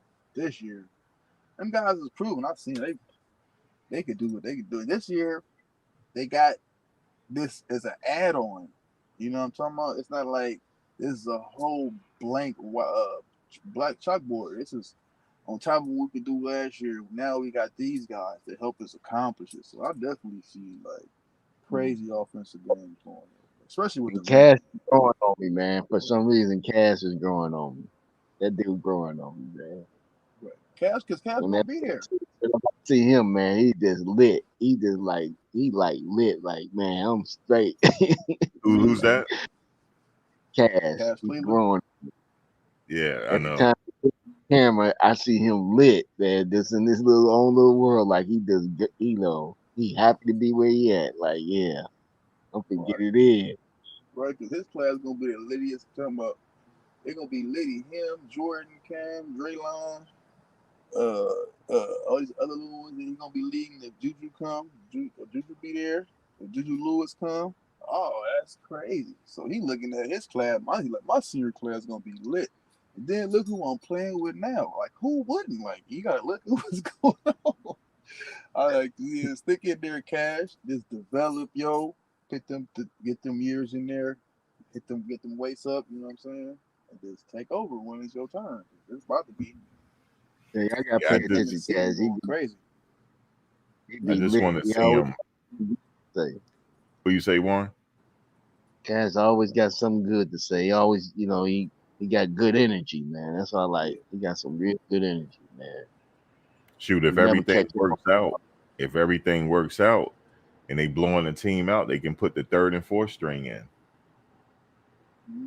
Freshman. And everybody get a little burn. They're gonna do that next year. I see that happen, especially in this. They're gonna put the rotation to work, and they're gonna put the little freshman in there. I saw they said Omar White coming too. I hear. Is he? Mm-hmm. He's supposed to be here in May or something. Okay. So he's getting there in May. Okay. So this whole freshman squad, the freshmen still, even though probably got like 10, 11, 12, they're all ready to play. They all going to be able to play like later on in the season. Cash might get in their playoff game or pull a few times, get some down blocks in. Who knows? I like to see him take his time, though, and only, still play through his freshman rollout year. But we got future. Like I said, he looking at it like, man, come on. I see it. If I can see it, I know he see it. They're gonna be killing next year. I don't know who they're gonna be as talented as CU still, even though a lot of teams still gonna be pretty good. Who knows if these youngsters gonna come in? But I think Prime gonna crush them with the 2025 class, 24 class, 26. So yeah, he gonna be a leader. He gonna have politics. He gonna be like, man, it's my politic, this seat in politics. Like we up here watch. Hey, come on, man. Like you get like that's how they treat the underclassmen. They know what's gonna be on them. They're the future. So they gonna Yeah, be the development. Seaton starting right away. Right. Seaton gonna be the experience though. Oh yeah. Oh Seaton yeah. Seaton gonna Got take the in seal this of energy. approval. His teammates already giving him the seal of approval. Oh yeah, we approve. You've been approved. You've been That's certified. left tackle. Yep. That's the blind side protector. That man gonna be something else. They over here hitting the 35. Boop, boop, boop. All that up there you go. This is the last year you're gonna see. This is the last year you're gonna see Shador. This is the last year you're gonna see Travis Hunter. Man, this is gonna be a great season. I'm telling you. Tune in. This is history right here. In the making, this is like because it really is because Nick Saban left, Michigan won. CU is now relevant. It might be the future of recruiting, like in college football. Like even though people they want to try, you know how they trying to downplay Prime now. They trying to say, oh yeah, athletes might want to go there because of the social media aspect. What? Huh? What about all the NFL connections, the training, the relationships, the partnership? y'all All of wanna that. y'all wanna make it seem like Well, these crazy, man, bro. Kingdom Mark. Hey, look, Mo, and these the same people who really only got the YouTube or some internet access. Like they're not really out here. Like Prime really, if Prime really wanted to, like, hey, I could tell you, like, if he got like Tubi or something and like did like a real deal with them, he'll blow Tubi to the roof. It'll be no more others or Fubu or whatever. Like, man, this man got NFL connections. We know everybody. He can get you in I front of any wonder kind what of his trainer sales you are want. like tonight. He was breaking up. I'm What you say? gonna have to look that up. Find out what his sales are like for Nike since he went back to Nike. You know, everything went back up. You saving everything that's supposed to be falling right now. Like these people want to act like what's happening not happening is crazy. I'm not gonna act like it's not happening. It's happening. Like, you know what I'm talking about? Like, come on, man. I didn't listen to him like that. How they gonna say that they only want to go to CU because they might get more followers on Instagram? Could you believe that, Max, bro? Nah, you know. That's the narrative they try to put out. I like, okay, so I guess why I can't wait to the Super Bowl. I want to see about whatever commercial they got going, or if he gonna be there announcing or whatever. Cause it's crazy, bro. Like they try to rewrite history with a commercial. Yeah, they're gonna be extra up this year. You right, D Square. This the last year he coaching his sons. Yeah. Man, it's This gonna this their be last epic. go at it. We watching history right here, man. I'm telling you, they're gonna make a movie about this. You know, I don't know Yeah, I if can I'll see be that. able to see it, but they're gonna make a movie about this. Oh yeah, definitely, most definitely. Yeah, Especially it's gonna be even lit at the draft. Just imagine draft day. He's sitting there watching both his sons getting ready to get drafted. That's crazy. Right. And Travis too. Because yeah. Travis is going on day one. Him and Shador going on day one. They actually going to be there to shake the commissioner's hand. That's how far they're going to be drafted. Travis should, if all goes well, he should be in the top 5. I say Top him, 3. Shador, Top 3. Will Yeah, Shepard, top 3. and maybe this other receiver that he got might be for round one. Yeah, this one Dante receiver he Webster? got. I think this is last year. He looked like he should have a breakout season too. Webster, right? He caught all those passes last year. Right.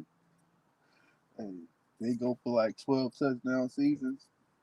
They get like double-digit touchdowns and 800,000-900,000 yards. They first round for sure. Man, that's gonna be crazy on draft day. He got That- Travis and Shador going in the top 5. And two, and top. And Shiloh should be going. It depends on what he do this year. He should be going by day 2. Yeah, Will Shepherd. Yep. Yeah, Will Shepherd, Dante Webster. They going first round with Shador. I believe he's taking over Xavier's spot. He should be the replacement for Xavier. Yeah, he X-Man. Yeah, he's the X position. I call it X-ray. X-ray. Operation X-ray. Mm-hmm. He's the go get it guy. Man, it's gonna be ugly. It's gonna be ugly. I'm sorry. We're gonna be blowing out some of these teams that we think is competitive. I'm sorry. I'm not totally on board with these are difficult games. I just think we're a whole better team. That's all.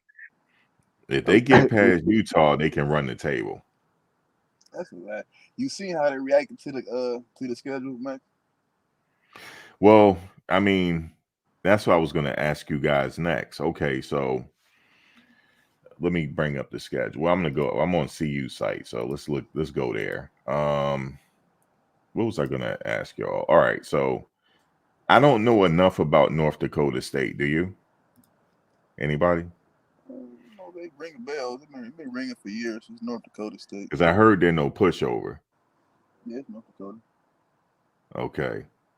So they're like Iowa. They're like Iowa and Missouri. Like they're like Iowa? Wait a minute. Wait. Iowa, they're like Iowa? They're like the traditional, like, you know, traditionally for years and years they've been kind of good, but down there in that area, like good, like, you know, Missouri, Iowa, so North Dakota, Utah. Okay, North Dakota is not a pushover then. Right, they're not really. They just in that conference. No, I think like when they broke the Pac-12 out. Here's what I got. This is what I got going against them. It's the special skill players rotating our receivers in and out. Eventually, they're not gonna be able to keep up. They're gonna get tired, and we're at home in the altitude. Right? That first game was home, right? The game management will be a lot of those games like that gonna come down to like player personnel and game management.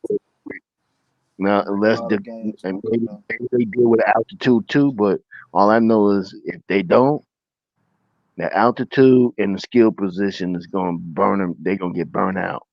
We got we too deep. And hands down, we got way more.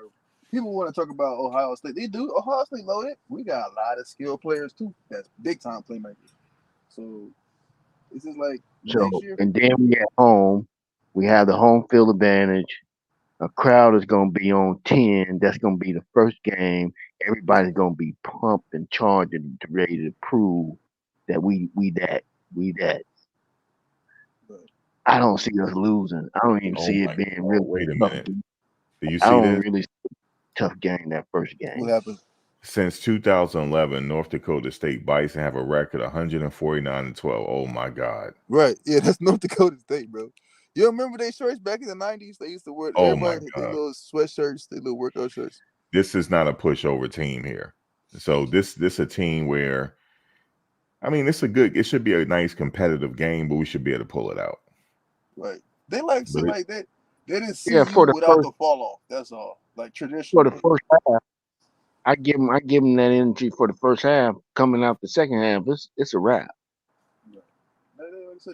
North Dakota State, they never been a Baylor. They never been USF. They never been Southern. They never been a Grambling. They never been like a fall off team. They always kind of. You know what? Good. I don't want to jinx them. Maybe I just shouldn't say nothing then, because I feel like I jinxed them last year.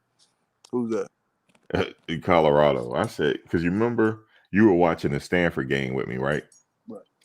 Remember I said, oh man, this game over. Remember by halftime? Oh yeah, so you fell asleep. I was like, yeah, Thomas, this game over, man. You know.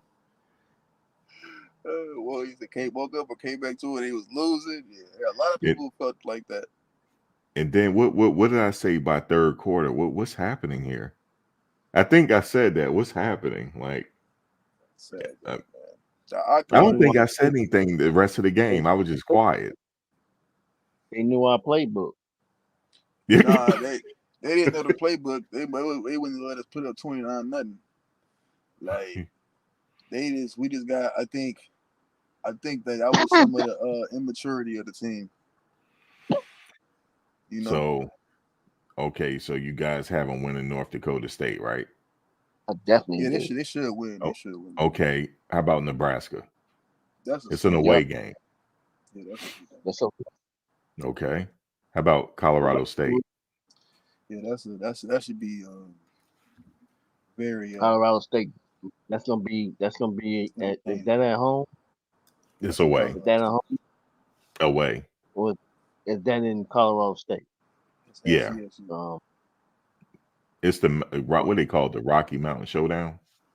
It's about to be a showdown, all right. Wild West. Yeah, it's gonna be a showdown. Who they got that's gonna stop our skill position? We already got the line, so they can't come running through the bus up to get door. So my line. I don't see them stopping us, but it's gonna be an emotional game because it's just they don't like us at all. You heard what the coach wife said about Shedeur. But that third game was when they was still the line wasn't even doing much. If you look at that game, the line, they coming right through the line. Shedeur was happening to run all over the place. You know. But we ain't gonna have that problem this year. So now what? Shouldn't have. Right.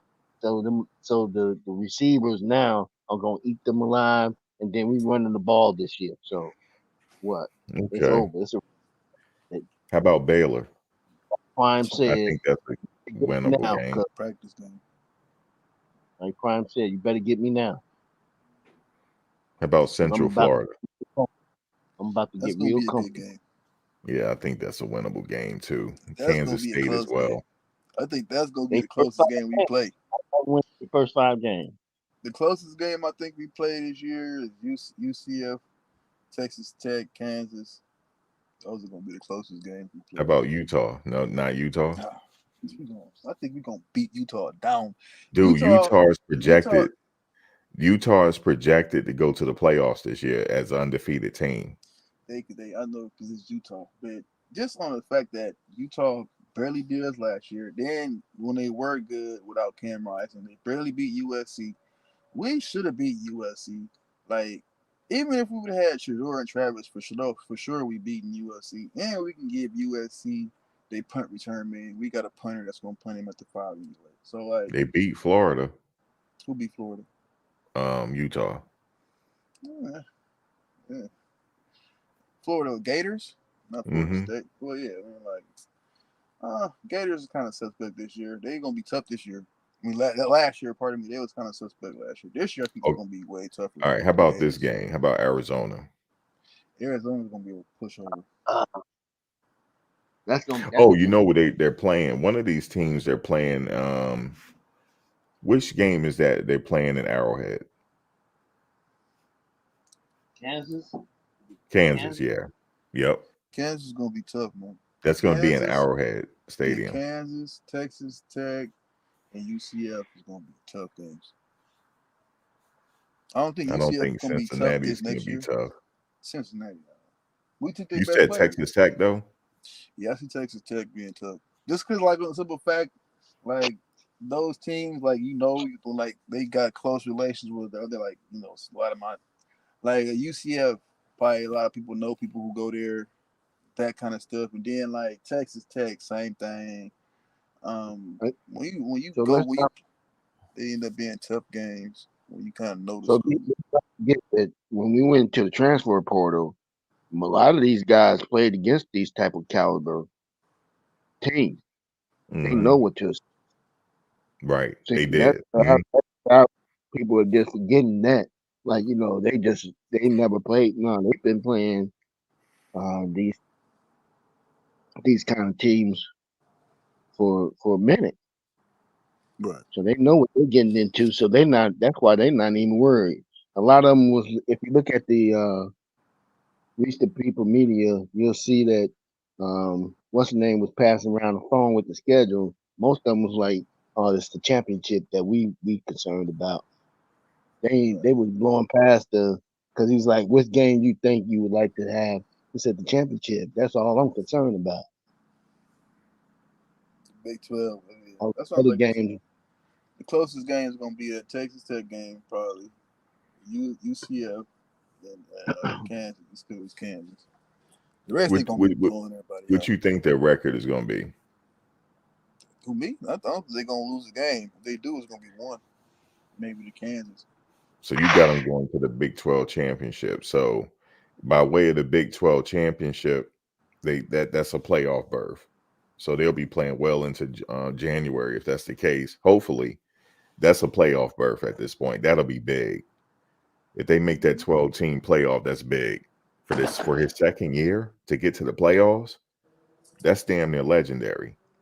Right. Well, Washington was 4-8 2 years ago. They went to the It's Natty. history. We finna watch Mhm. history in the making. We part of it. We're gonna be a part of it. He got to because if we do it the third year, he'll be like DeBoer. Because DeBoer took Washington a third year after going 4-8 to a Natty. Man, that's something big right there. So Prime doing 1 year, he's something else. So If he get well into the playoffs, everybody in that offensive line that wanted to go pro, they're going pro. All of them. Right. They were the ones that want to be one and done. They'll be one and done. and one and then they got to go 10-2. At least Yeah, be one and done. Yeah, 10-2. They'll be one and done. Well, not even that. Let's go for sure. You got to at least probably lose in the playoffs. Yeah, if they get into the playoffs and win a game in the playoffs, they're one and done. Yeah, they one and done. I mean, I can secure it and say they one and done. Right. You 10-2, you might go undrafted. Because they definitely going to have more players than just the usual suspects that's getting ready to get drafted. If they go deep and if win a game in the playoffs. Right. The further they go in the playoffs, the more for sure you are certain to get drafted. Yep, they just have to win. Right. That's it. Right. I see them going late. Like technically, if they get to a Natty, I see them losing and coming back and winning the next one. Dude, if they get to the national title game, that's gonna be I would be speechless. If they get there and win that's a movie we just watched. I'm running through the street screaming, and I might take a shot for the first time. All right, watch this. Remember, I told you, if you say they can get to the national title game, not only did Shedeur just win the Heisman, he's the first pick. Right. He's the first pick in the 2025 draft. He'll be the first pick taken. Travis will be number 2. Yeah, they have to go like that. And then Shiloh will go in the first round too. Yeah, Shiloh go. Will Shepard will go. Jonathan Wesley will go. Jimmy Horn will go. Mostly everybody be gone. Right. Most of the offense will be gone first round. So they have to be able to at least. I'll take a loss in the Natty. But if they win the Natty, oh God, the first time. Oh my God, if they did that, you talking about? We talk so much shit. I'll talk so much shit to those who down there. If they go and win it, everybody going 22. I'll be trolling. I'll be trolling. It'll be so many players going in the first round to be ridiculous. Right? If they go straight to the Natty and win it, they'll be like, that's like, what? Who does that? Like, y'all at least gonna lose it the first one if they come back. Like, that means he would have locked up coach of the year. He'll be the consensus coach of the year. We would have a Heisman Trophy winner. What else? We would have we probably would have another award winner somewhere on that offensive line. The Hubble Award. They'll be collecting hardware. Yeah, they get all the trophies with the big one. Yeah, that's the award. Hey, look, if Rock is the center, he's now in the first round, so he's leaving too. Right. If they go to the Natty and win it the first time, if you go to the Natty your first time and win it, like, yeah, for sure. Like, y'all all first rounders. Like, your whole offense mainly. Defense too. Like, for sure, defense. Like, if they get top 5 offense and defense, it's a wrap next year. Yeah, you might as well go and buy that crib in the mountains. What, that, you felt the energy? Hey, that view had an energy, bro. I swear, I'm looking at that thing. I'm like, I just felt better looking at that little lake. That thing had some energy behind it, bro. Well, he said they were just looking at it, but he said they do have plans on buying them a house, but they were just looking at several. That was just one they were looking at. So he hasn't decided. They haven't decided on which one yet. Right. But they do want to buy him one in the future, though. I think Shador might play for the Broncos, man. For some reason, him doing that. I thought Shador was buying him a house. You talking about a magical season? You talking about a fairy tale? Now, if they win a national title, that's a fairy tale. That you can't write that. No, but it'll be. I just wouldn't even know what to say at that point. Like I wouldn't know what to say, bro. No, like, but I'm be sure. Right, You know, the say second Warren year, the troll. father and son, second year, just first time in the Natty and win it. Yo, that's crazy. Like, that's historical. Colorado, the new destination for the power team. Colorado will be the new destination. Mm-hmm. Well, it's for sure happening anywhere it go. Like, Prime ain't going nowhere. He's gonna be up there coaching, so it's just bound to happen either now or later. So everybody gonna want to come. Right. I would say by year 4 or 5, he should be competing for that national title. It might be right now, Max. But he do want it right now. I ain't gonna lie to you. He do want to go in the playoffs right now, which he can. Mm-hmm. I see him. If honestly, like I don't want to seem too juiced out the world. Like I see him the best season possible. Me, I do see him going to the Natty, but I don't see him like winning it because it's something else to win that Natty, man. Like most teams, you gotta have at least lost it once, or like lost the game, came back, or like something. It's just they've been together long enough to get there. With the additions they got on, they'll be able to get used to each other and gain some chemistry and win games. But to win that Natty, man. All right, watch. Remember, all right, watch when I tell you this one. If he even get close to the national title, I'm talking about in the title game, win or lose, he's off to Alabama. He'll be the next Alabama coach. There's no way they're going to be able to keep him. There's no way. Bama go kidnap him and hold him hostage. They're getting ready to offer him $100 million. There's no way. He got to leave. There's no way. 100 million, gotta go. Listen, there's no way they're gonna kidnap him. Listen, he gonna get kidnapped.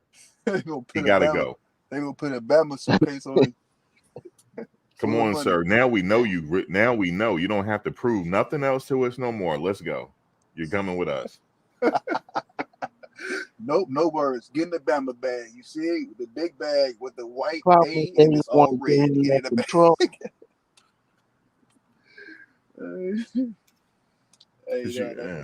I mean, I already know as far as his defensive coordinator is concerned. I already know it's an NFL guy. We just don't know who it is yet. Right. But he's getting ready to name him within the next few days. He said, "Huh?"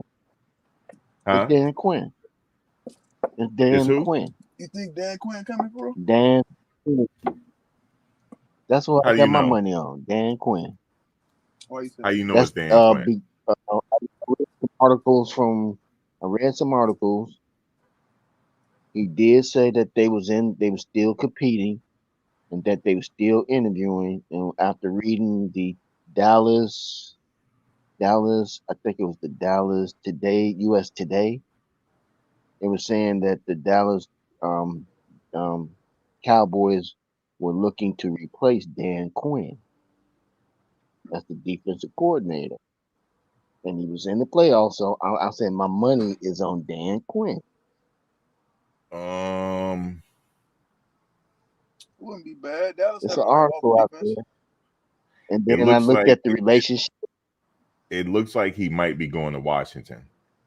Damn. No, he turned it down. Yes. He's out of I looked at that too.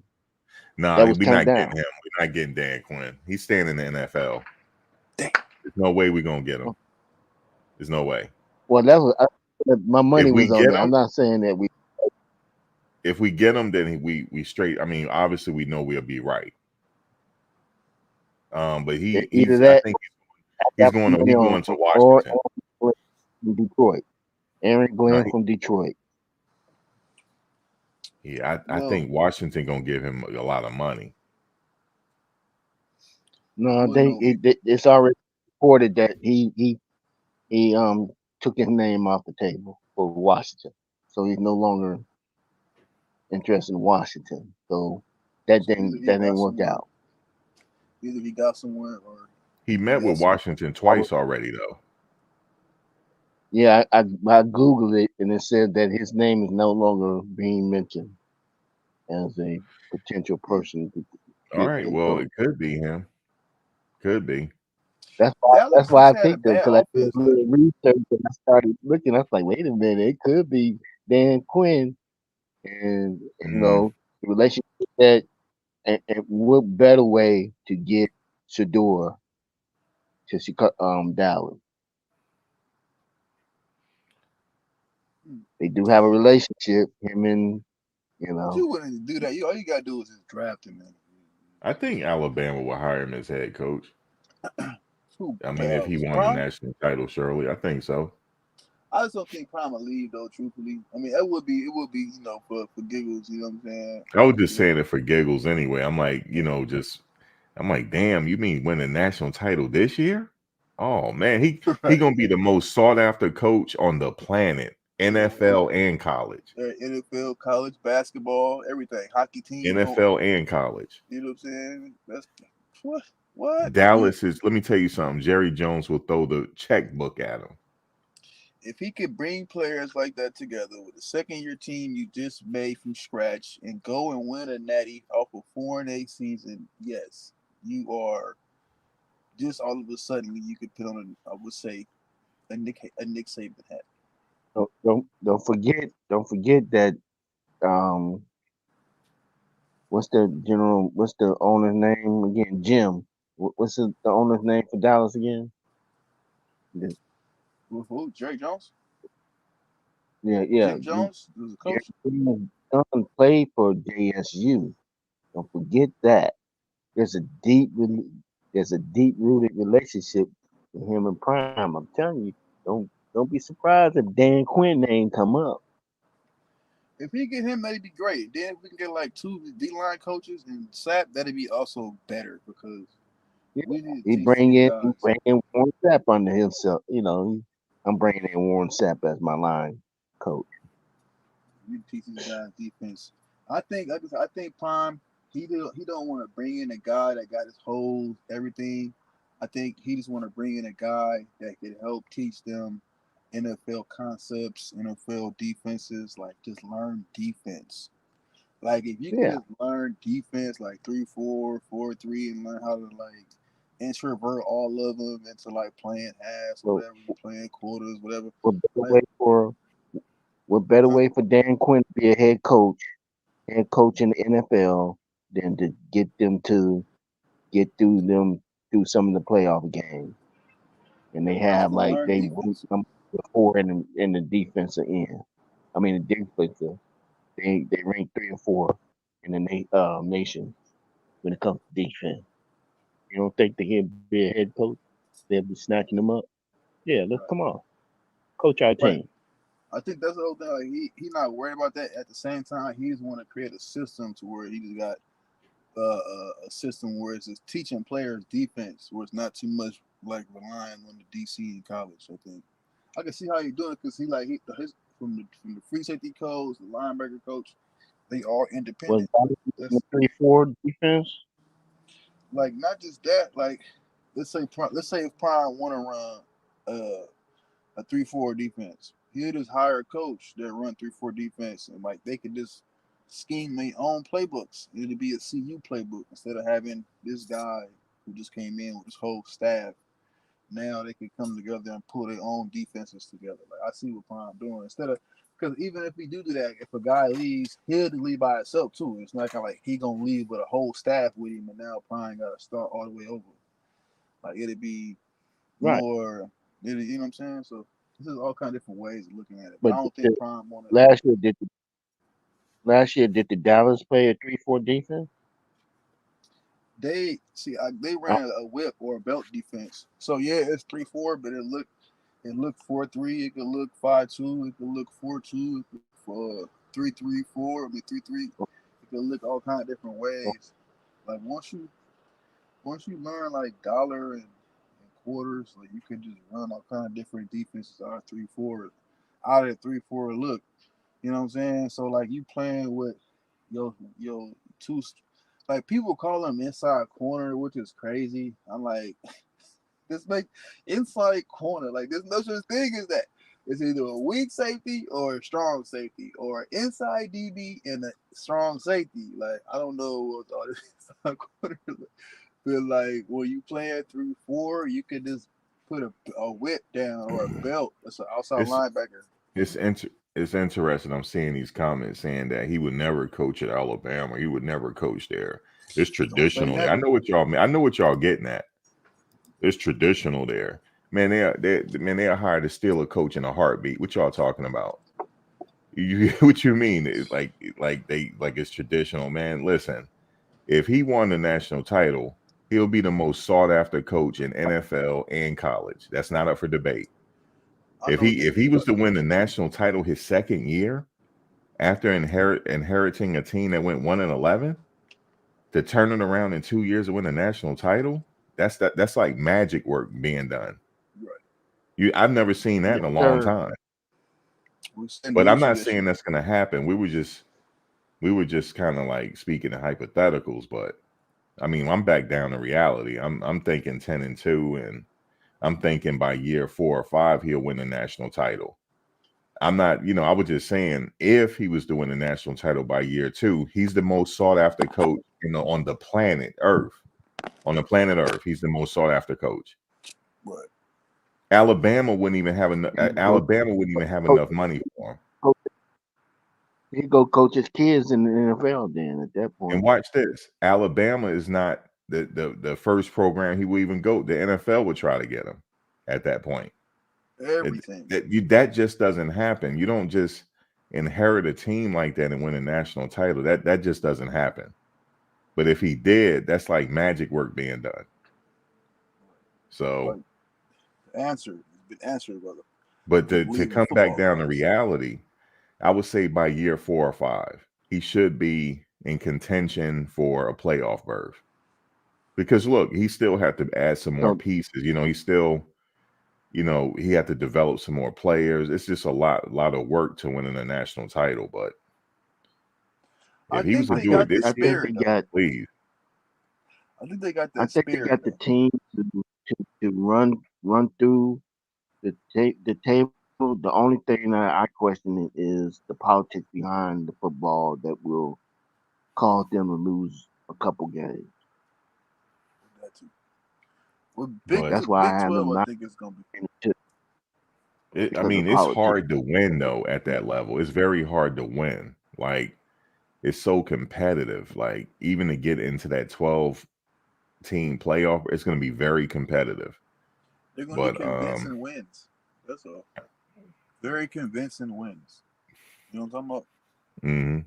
Very convincing wins, undeniable wins, and I don't see because it's for one, it's the Big 12. Big 12, that's football country. They're not going. I don't care if SEC. I see the SEC having more problems than people think because it's gonna be hard. Because SEC they're gonna be carnivoring each other. It's gonna be 3, 4. They're gonna have 5 losses, 7-5. Man, get out of here. You know what I'm curious to see, like the new Alabama coach. I'm curious to see like what he's gonna do this year because the pressure is on him. It's on his biscuit. And if he end up 7-5, and they trying to squidge it, Bama in there for 12, and talking about somebody who 10-2 can't commit, man. Yeah, I don't wish that job on nobody right now. To follow by Nick Saban, I don't wish that. That's big shoes to fill. Right, his ghost is in the wall. You got to remember, for one, he's still involved with recruiting. But he jumped at it. Right, so, right down the goddamn street. I thought they would have gave that to Harbaugh, but like I'm surprised this coach got it. You think Harbaugh would have took the Bama job? I don't know. I thought he would have been capable of taking it, but If Harbaugh would have went to Bama, it would have been scary. yeah, he would have kept a lot of those players. He would have kept everything. Then it would have been like that would have been the fit. Other than him, Yeah. Prime, I don't know anyway. it wasn't too many replacements you're gonna put behind Saban, behind him or Prime. Harbaugh or Prime, the board they got away with. The board he was in disguise, hidden in a rock. Shit, I would have if I was Alabama, I would have went after Belichick. But he probably did. He Yeah, gave they him the probably dirty did. They sweater. may have reached out to him. He gave him the holy sweater and said, "I'm done with you." I think Belichick done that. I think he probably done. I don't think he gonna make it through next season, bro. Yeah, he probably done with coaching. Yeah, I think he just done with it, bro. I don't think he even worried about I think what is he 9 wins away from the all-time winningest coach. I don't even think he even worried about any of that. I think he just Yeah, he had a really good run. I think he might be ready to retire. He's done, but we'll see. But right now, it just looks like Andy Reid is the top coach on the planet right now. percentage-wise, yo. Yeah, he's the Andy- top dog on the planet right now. Like, he works magic on offense. He's like a genius when it comes to offense. Andy always been up with the best, man. You can never talk bad about Andy Reid, man. No, I can't talk bad about Andy Reid. The Ravens. Who's the Ravens defensive coordinator? I heard something about him too. Ain't he supposed to be becoming a head coach or leaving or something? I'm mixing up something. I did hear something through the airways about their head coach. It has to be a coach from one of them teams that's going to be the defense coordinator because he hinted at it the whole time. They still, playing. They're still people still being sought after in the pros, and it's a pro, so they just tied it up. I'm just saying. I don't know. I don't know. The Cowboys was in the playoffs too, right? Wasn't the Cowboys in the playoffs and lost? Mm-hmm. Yeah. Yeah, they lost. Lost to the Packers. And the They were Packers lost expecting to the go a Niners. little further than they did. And Quinn did go for an interview with the Washington. We was hoping to see him out here in the Bay. They just can't make it out here no more for the big dance. I don't know. Glory days. I can't know Quinn and the DC. We'll see in the next couple days because he said in the next couple days he's going to announce it. Yeah. Or he might just be said He almost gave it up then. Hey, right? Hey, probably already got it in the house, man. It's like at the end of the day, it don't really matter like if the DC even announced or not, because like they're not going to even interact with the athletes till like late next month. You know what I'm talking about? Like after the first week of February, maybe. It's good for us fans like me as a casual. It's good because then I know what recruiting is going to be like for after spring too. So I get to project on recruiting and transfer portal and all of that at the spring game. That's typical. That's typical NCAA team. We got Coach Prime. That's recruiting. I just want to know who we got. And when they said this BJ Green came in, I remember BJ Green when we played Arizona. I said, and I seen him do the same thing to Michael Penix. Man, he was the reason why Arizona. Now he wasn't the reason, but he helped Arizona and a lot of them having what they had I think the number 3 pass defense in college football last year. They had the top number 3 pass defense last year. That's crazy. But yeah, people like him, a little Okinawa. Oh my man, Swain. Everybody, I doubted Swain. I'm telling you, Swain is the little man is 6'3", 270 about it right now. He got you a 270 right now. Yo, them edges is about to go crazy. Yeah, that's your guy right there, Swain, right? They call him Punisher, man. It's baby Punisher, man. That's a little Punisher. I seen her. I said, oh God, I like Bentley too. He got a brain, but like Swain, bro, he just like ghost. You see him ghost. His ghost technique is crazy. I ain't saying like, bro, to be that he's 6'3", 270. Like, that's not little. Like, he 30 Yeah. pounds away from 300. Like, bro, Yeah, BJ Green did get a sack on us. He did. he got a Yes, sack he on did. us and a bunch of tackles. He wouldn't let nothing go. He was tackling everything. Yeah, he went. Yeah. He was going crazy on us, bro. He went crazy. I think he wanted Prime to see him go crazy. I didn't know he knew Prime then, but now I know why. I thought he wanted Prime to see him go Yeah, crazy. he was going crazy. He went crazy that game. He went crazy that game, and he went crazy against Caleb. I watched it, but he went crazy against Caleb. He went crazy against Penix. He went crazy against us. I didn't watch too many. Dang, this guy can really play. We got him. And then we got inside interior game. That's all we needed last year, bro. It was like watching them games, but I'm like, bro, can we just get some pressure, bro? And you Like, really think these quarterbacks that they have, the Big 12? Come on, I'm sorry, I'm being biased, but I don't think the quarterback got what is on the level of a Shador that's gonna get rid of that ball and be under that pressure with all that lights. We talking about a sold out game. They said Shador release speed is the same as Peyton Manning. Not Peyton Manning. Dan Marino, Drew Brees. Who else they say? Did they say Damn. Peyton Manning? To say Dan Marino, that's saying a lot. He had a really Yes. quick release. Super Said fast. something like that. We talking Wow. about Dan Marino. They compare him to Dan Marino. His release. So him, and then you know how fast Drew Brees was. His release was super fast too. So they say he got like under 2 seconds, like 1 second, 1 point something second, but not even a second. He throwing that thing super fast. As soon as he see you, he just flick it.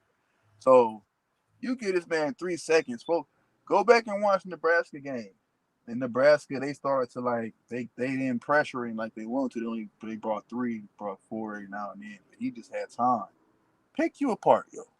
Pick you like a chicken wing. Chicken wing. Beating their arms off, yo. Like, it was crazy. This year he gonna have much more time. I think Sherman's gonna really benefit the team towards play calling. I don't see Sherman messing this up. I just don't. I can't see how he can mess this up. And then like the Pac-12 defense was different from the Big 12 because they work on run defense. That's what we needed. We had enough pass defense for the Pac-12 not to blow us out, but we got enough for the Big 12 to be not even in games because they focus on run defense. I'm talking about they got to worry about running. They don't got to worry about passing. We're gonna have that rush defense down. And the only thing that kind of do concern me is if we can really get a run on stopping linebacker. We do still need that, unless I see them putting Nikhil Walker at will, or maybe Bentley, just leave Bentley at will and don't let him get into coverage. Let him just Hey, play Thomas, the run. you see it? What's this? Let me see. They definitely got to put Bentley in this run game. Dan Marino. Oh, wait, hold on. Yeah. Yo, this jersey is older than everybody on the team. Let me see. I was in the chat. That was my guy, man, Dan Yeah. Go Marino. back. Oh, I didn't see it. I was in the chat. Then I had to get on my phone about to die. God dang, I got 12% left. But yeah, Jersey right here. They compared him to Dan Marino, Drew Brees, 1984. Troy Aikman. I think it's a Troy Aikman because Troy had a quick release too. Who else did they say? They compared them. How do you get the jersey? I was talking to Max. How do you get the jersey, Max? He might have What went out. the Dan Marino jersey? Jersey. Yeah, he says 1984. I was wondering, did he get it from a Did he keep the original? store or get it from Dan Marino? Thomas, I got another one for you if you're watching. Let me see. Oh, okay. You got the Sapper. I got this when he was playing. Oh, you had that one. That's the real Sapper, the Stitch. That's when he was playing with Tampa Bay. Oh yeah. Yeah, I see that one. Oh yeah, that's the real deal one. Authentication, stitchy, snappy. that Sapper, that Sap. You had that Dan Marino. That's the original Marino from the 90s, or is that a retro? Yeah, this is I got this when they were playing. Oh yeah, see, you supposed to put that in a little framer. But the Sap jersey I got when he was playing. That too, bro. That was almost 20 years ago. I know the time Yeah. flying. We forgetting. Hey, you should try to get him to sign it, bro. My prime jersey, that's frame. Yeah, most Yeah, dev. that one is frame. Most dev. Get that sap frame too. Like, I you know what I'm want saying? if I go to the game and if he's there, if I get him to sign it, I'm gonna frame it. If I get him to sign it. Mm-hmm. I know that's right. If I get Sap to sign it, I'm gonna frame it. But this I know got it that's when he right. was playing in Tampa Bay. That's lit, bro. I don't got none. I had so many jerseys from back then. I don't got none of them now. I really don't. Dang, I had about 40. My Namath jersey I finally got framed because I went to an event and got him to sign it. I mean, I had mad jerseys, bro. I got hundreds, bro. 140, 120. But I'm waiting to get that jersey signed though if I run into Sap. I gave them all away. Okay, stacks of jerseys away. Like from every team, from the Kings to the Lakers, Raiders, Cowboys. That's crazy. You still got that thing, yo. Yeah, the Dan Marino I still have. He was like one of my favorite quarterbacks. That's why. That's mad crazy. Chidozie, I'm expecting good things from him. Those going crazy, bro. I'm telling you, because it's like they got too many players you can't go one-on-one with. Either you gonna keep 11, you either keep 7 linemen on offense to block, or you about to just give up sacks all game because you can't block Chidozie one-on-one, Carter one-on-one, McNeil one-on-one, Cokes one-on-one. Who else they bring in? I don't know. I ain't seen Antoine Barnes yet. Walker. Oakland Noah, Walker. You can't block none of them guys one-on-one. Like, you got to double team all those guys. They gonna eat. Like, They gonna for eat. sure, Carter, Nwanko, and Green. Yeah, they got to be double teamed. They have to always be double teamed. If y'all catch some of the video, right? It's this one player, and I forget to catch his name. He wears his you know, the little towel that you wear in the back of your little shorts and stuff, you know, like wide receivers wear anyway. He puts it as a beard, you know, make it look like it's a beard because he said, I'm trying to eat. Yeah, that's man's get down. Man, they said Wiggins something else. I said they keep saying he's 6'5", but he's 6'7". It's like, no, that's a lot on that line. They ain't gonna be able to handle. Like, put Wiggins and Carter on the end, and put Nwanko right there in the nose, and then you can have Okanoa on the other side, or you can stack Okanoa and have Okanoa, Wiggins, and Chidozie all on the one side. Ooh, they gonna blow that whole side down. Ooh, then you can have Colts' back wall on the other side from the pursuit. You see that 12-0 now. The more you talk about it, right? I'm talking about what I'm saying. Hey, yo, it's gonna be hard for teams to throw the ball. Bad enough they can't throw in the Big 12. Woo, you ain't Man, gonna have it. we're gonna have 2 shutdown corners, man. Kamani's coming out this year. I don't care what nobody says. He gonna show y'all. Yeah, he gonna show y'all his lockdown. He put the seatbelts on them niggas. He about to put 2 seatbelts. He about to put the seatbelt and the car seat. He gonna put him in the car seat and the seatbelt. You know what I'm talking about? He gonna put him in that double time. Like, you can't throw on them because and you're not gonna get the time enough to really throw a good pass because now you got edges coming in and out, shipping in and out, not being tired. Come on, man. Rotating. It's stacked. That's what I'm saying. gonna be like they Hey, gonna you said the twin edge rusher. Is he a linebacker? Keaton Wade. Yeah. He Yeah, plays strong side linebacker. linebacker, but he played more middle too. He played Mac. He like the real linebacker. He's the most him and I hate to say Bentley. Hopefully Bentley. I went back and watched some of the games. I started watching some in detail. I gotta get Bentley a little bit back. You know, he was there just a little bit. He ain't all that, but I think Wade gonna be the real Mac. Like I see Wade because they don't need him on the edge now. You know what I'm talking about? If he could fill and tackle, and he just know how to line everybody up. But you know, it's some guys who's coming in still, so who knows? You know what I'm talking about? But I don't see Keaton playing outside too much unless he blitzing. I think they're gonna just stack him up in the middle. 6'5", 250. He get about 255, 260, and if he can still cover, that's run stopping. You can't. You just fill the gap. You can put Mans out there. You can put Demore Kennedy out there. Like man, Demore Kennedy can stop. He can run stop too. I don't know why everybody just ran away from Demore because he got I think left by tight end one time, but he was first game back. It's just a lot of rotation at those ends and the middle position. So The block bully is gonna draw is gonna draw extra assignments or extra people to try to stop him from coming in. they're gonna have to You come can't off go of him and help the ends. personal.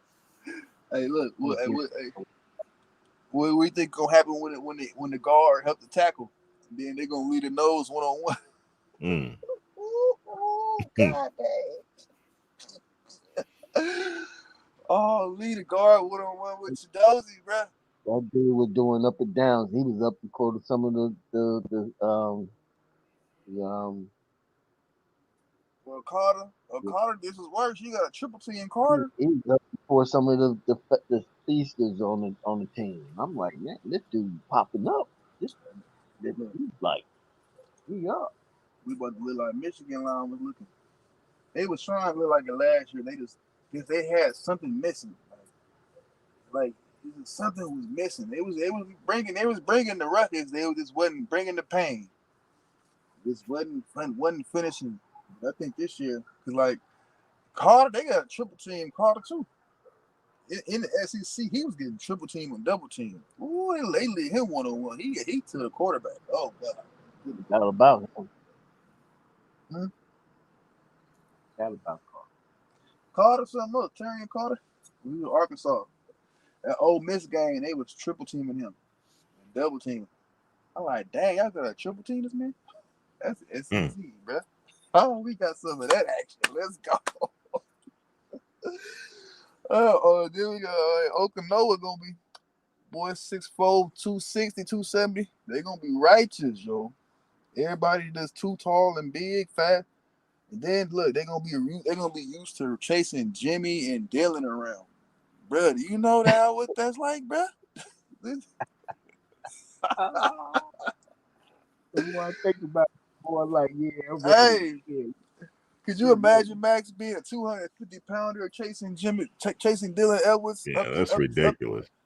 You got to chase him down. You gotta chase. Then look, this is how I lighten up. It lighten like this. The lighten up is Alton McCaskill and then Wilkerson. That's one way to lighten it up.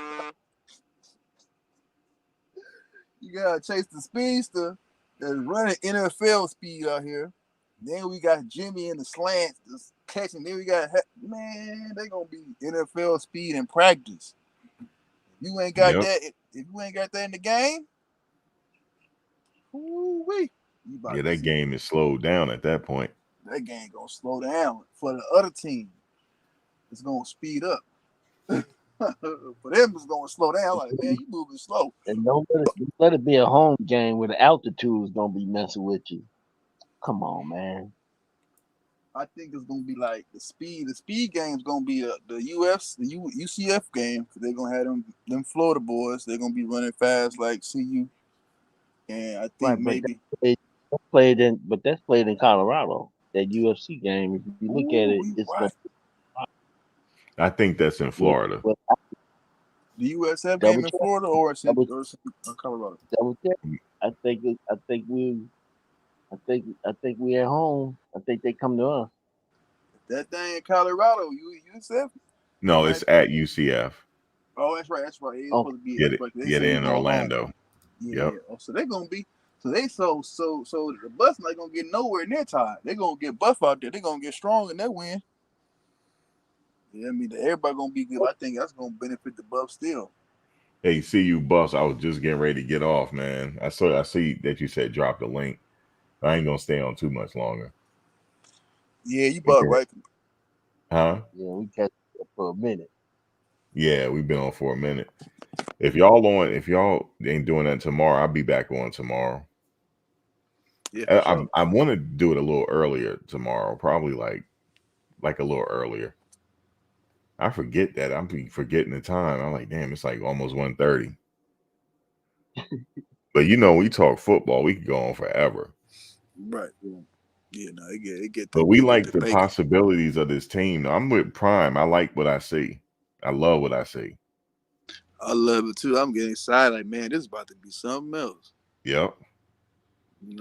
Like You dynasty. seen a lot of stuff that I didn't see last year. The unity, all of that, the leadership, and especially the guys that were doing in the trenches. I hear them more vocal.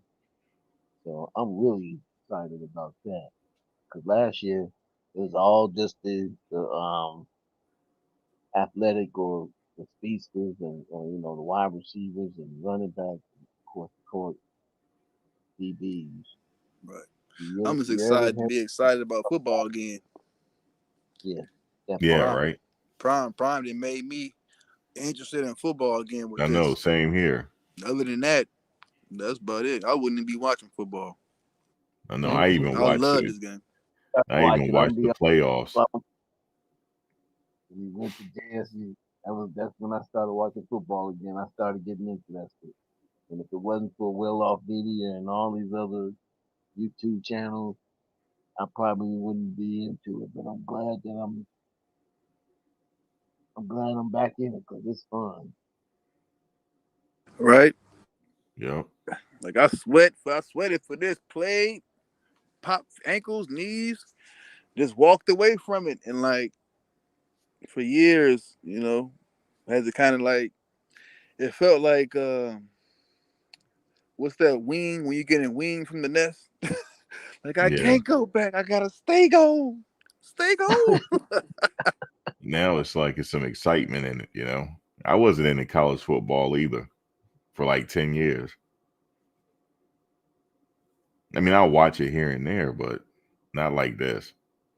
Man, I had to detox from this thing, like, cause I was in college playing, fiending. Then I'm like early 20s, fiending. It's all football, sports.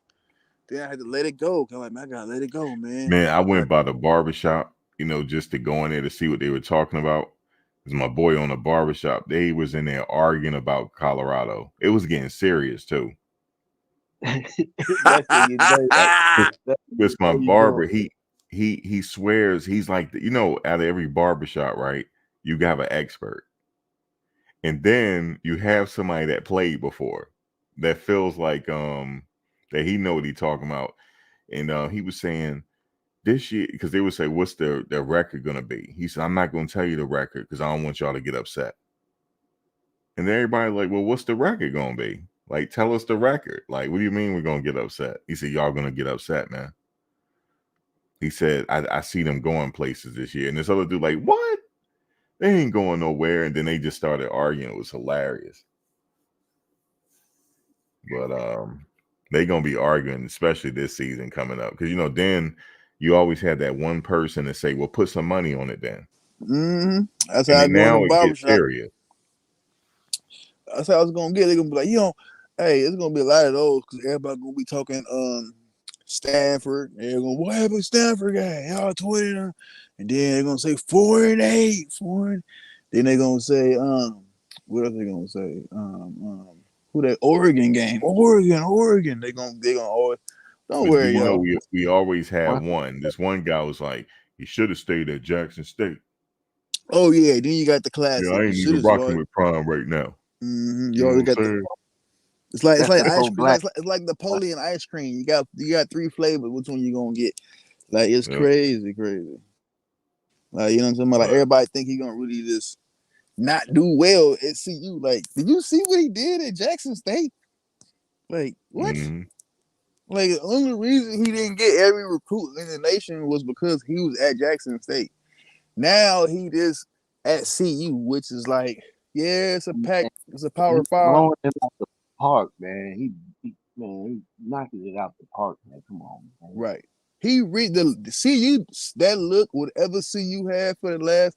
Cause see me, I don't see CU like how this what generation is this? The 2020, the 2005 babies.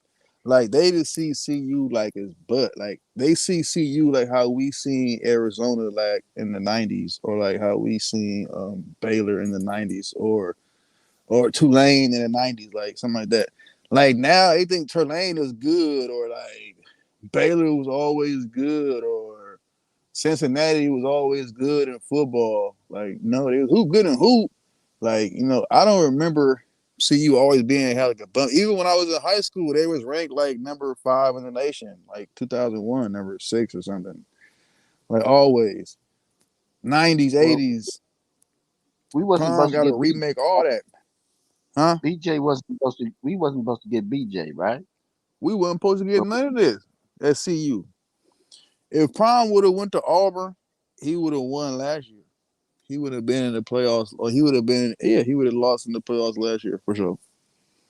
Or it would have been Auburn, Bama in the playoffs. It would have been Auburn, Bama, and then they would have gave it a replay of the goddamn what's the rivalry game, the River Rock, whatever the heck.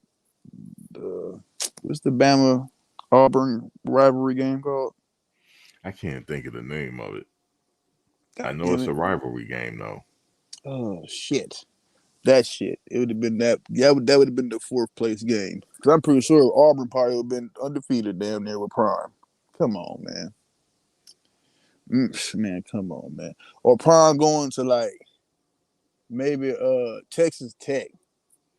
no, If he was there for 2 years. Or Florida. Or if, if he was there, huh? if his alma mater would have just took him in Oh yeah. and went to school, let him do his thing, but they didn't want to, and that's what they get because they was Right. undefeated. Okay, Karma's They a didn't Karma. get a seat at the table, being Right. undefeated with the coach that they had. Right. I was there, they would have got a seat at the table. And they would have still been undefeated. And they would have been unconvincing. They would have been for sure. It's just a lot of stuff like that, man. But Prime gonna get it right. And we about to be like, we seeing it coming, boy. Go on, Prime. Run, Prime, run. He out there running, yo. He out there stepping on him, high stepping. We'll probably start high stepping on you. I remember the first pick I got when I was like 12. I was doing my little high step on him in the jersey, in a flag, playing flag football, man. Everybody was trying to high step. Remember, everybody do the crow hop, like, we Yeah. crow hopping, do your touchdown, the crow hop, bro. You whack, bro. You gotta crow hop. You gotta do the D. Like, Man, then they had Merton Hanks do the little shake, you know what I'm saying? Like, Oh, Merton Hanks, yeah. yeah, with the little shake with the head bobble. Like, man, then you had the tape, you had your You remember gloves, the Icky Shuffle? the Icky Shuffle back in the Bear days. But like, that was it though, man. Like that crow hop, high step, the goddamn Merton Hanks. Jamal Lewis had the Dirty Bird. It was called the squirrel. The Dirty Bird with Jamal Lewis. Oh yeah, Jamal. I'm thinking Ray Lewis. ATL. Yeah, Jamal Lewis. Yeah, Jamal Lewis. Who had one? What was? I want to say Edgerrin James. When did Edgerrin James? You said the what was the other one you just named? The squirrel or Ray Lewis? Yeah, that might have been Ray Lewis. Yeah, Ray Lewis had the squirrel. That little dance he did. Yeah, that's the squirrel. Go the squirrel. But yeah, though, man, that was the day. You know, ain't no player like that no more, man. Come on. You know, ain't nobody. Deion, he had the prime time. Deion was prime time with them He high started steppers. dancing before he didn't even reach the 20-yard line yet. He was already dancing. That was crazy. he crow hopping with somebody right next to him. he high Man, stepping. he said Billy White Shoes Johnson had the end zone dance. Oh man, That was before my time. yeah, the Celtics was too much, man. The Celtics go crazy, bro. The celebrations is too much, man. But like I said, nobody gonna ever had the crow hop and the high step from the 50. With the ball out in front of you, like Yeah, in the he did it in Giant Stadium, man, one time. Bill Parcells was looking, and Bill Parcells, he said, I don't know why the punter punted to him. why I told him to punt away from him. LT and them And the was hella ball mad. went right to Dion. Actually, he ran it down. He went and got it. And then, man, he just took off. When he got to the 40, he was already dancing already. Dancing, By the high time he stepping. got to the 40. It was the guy next to him getting blocked. He high stepping on him. He high stepping. Yep. No chance to get him. Like Prime was so fast, man. Him and Bo Jackson, man. Yo, Bo, you know how much, you know what he ran in the combine? Yeah, that was the 3-9 myth. The 3-9 He myth with ran him a and Dion. 4-1. He ran a 4-1. Well, that was one of them. But the other one was the one he ran out the door. And it was the myth for the 3-9. But the guy, they said he ran a 4-1 too.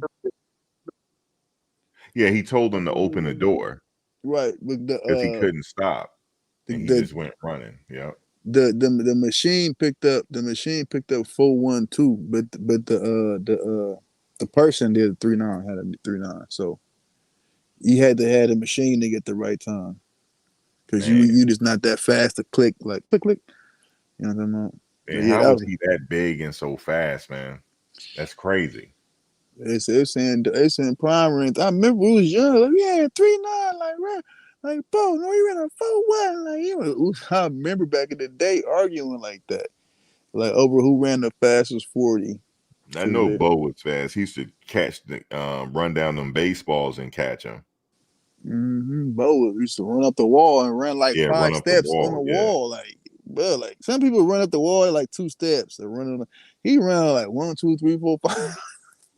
He run like an arch and then come down the wall. Like, bruh, you a cartoon character. Like, bro, you not even real life. Oh, him and Desmond Howard, Dion and Desmond Howard was going touchdown for time. I remember that. He was fast too, Desmond Howard.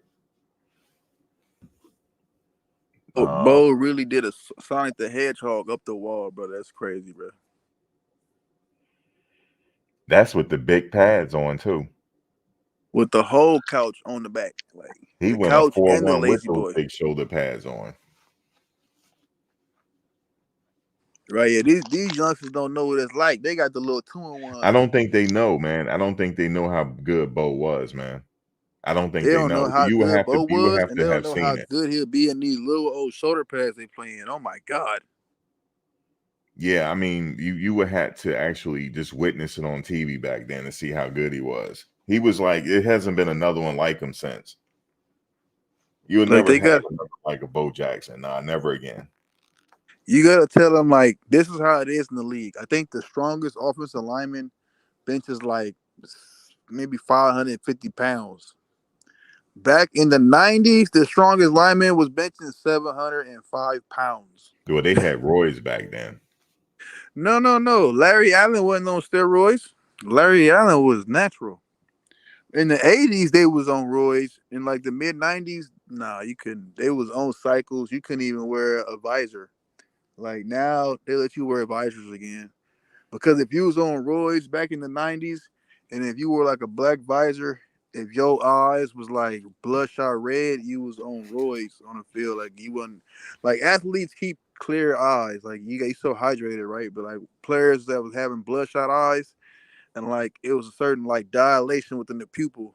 Like you could tell players off of steroids. But they was on that in the 90s. That's what they got on the visors. You couldn't wear the only the Oakley smoke visors, and then you had to be like sometimes tested if you wore a visor.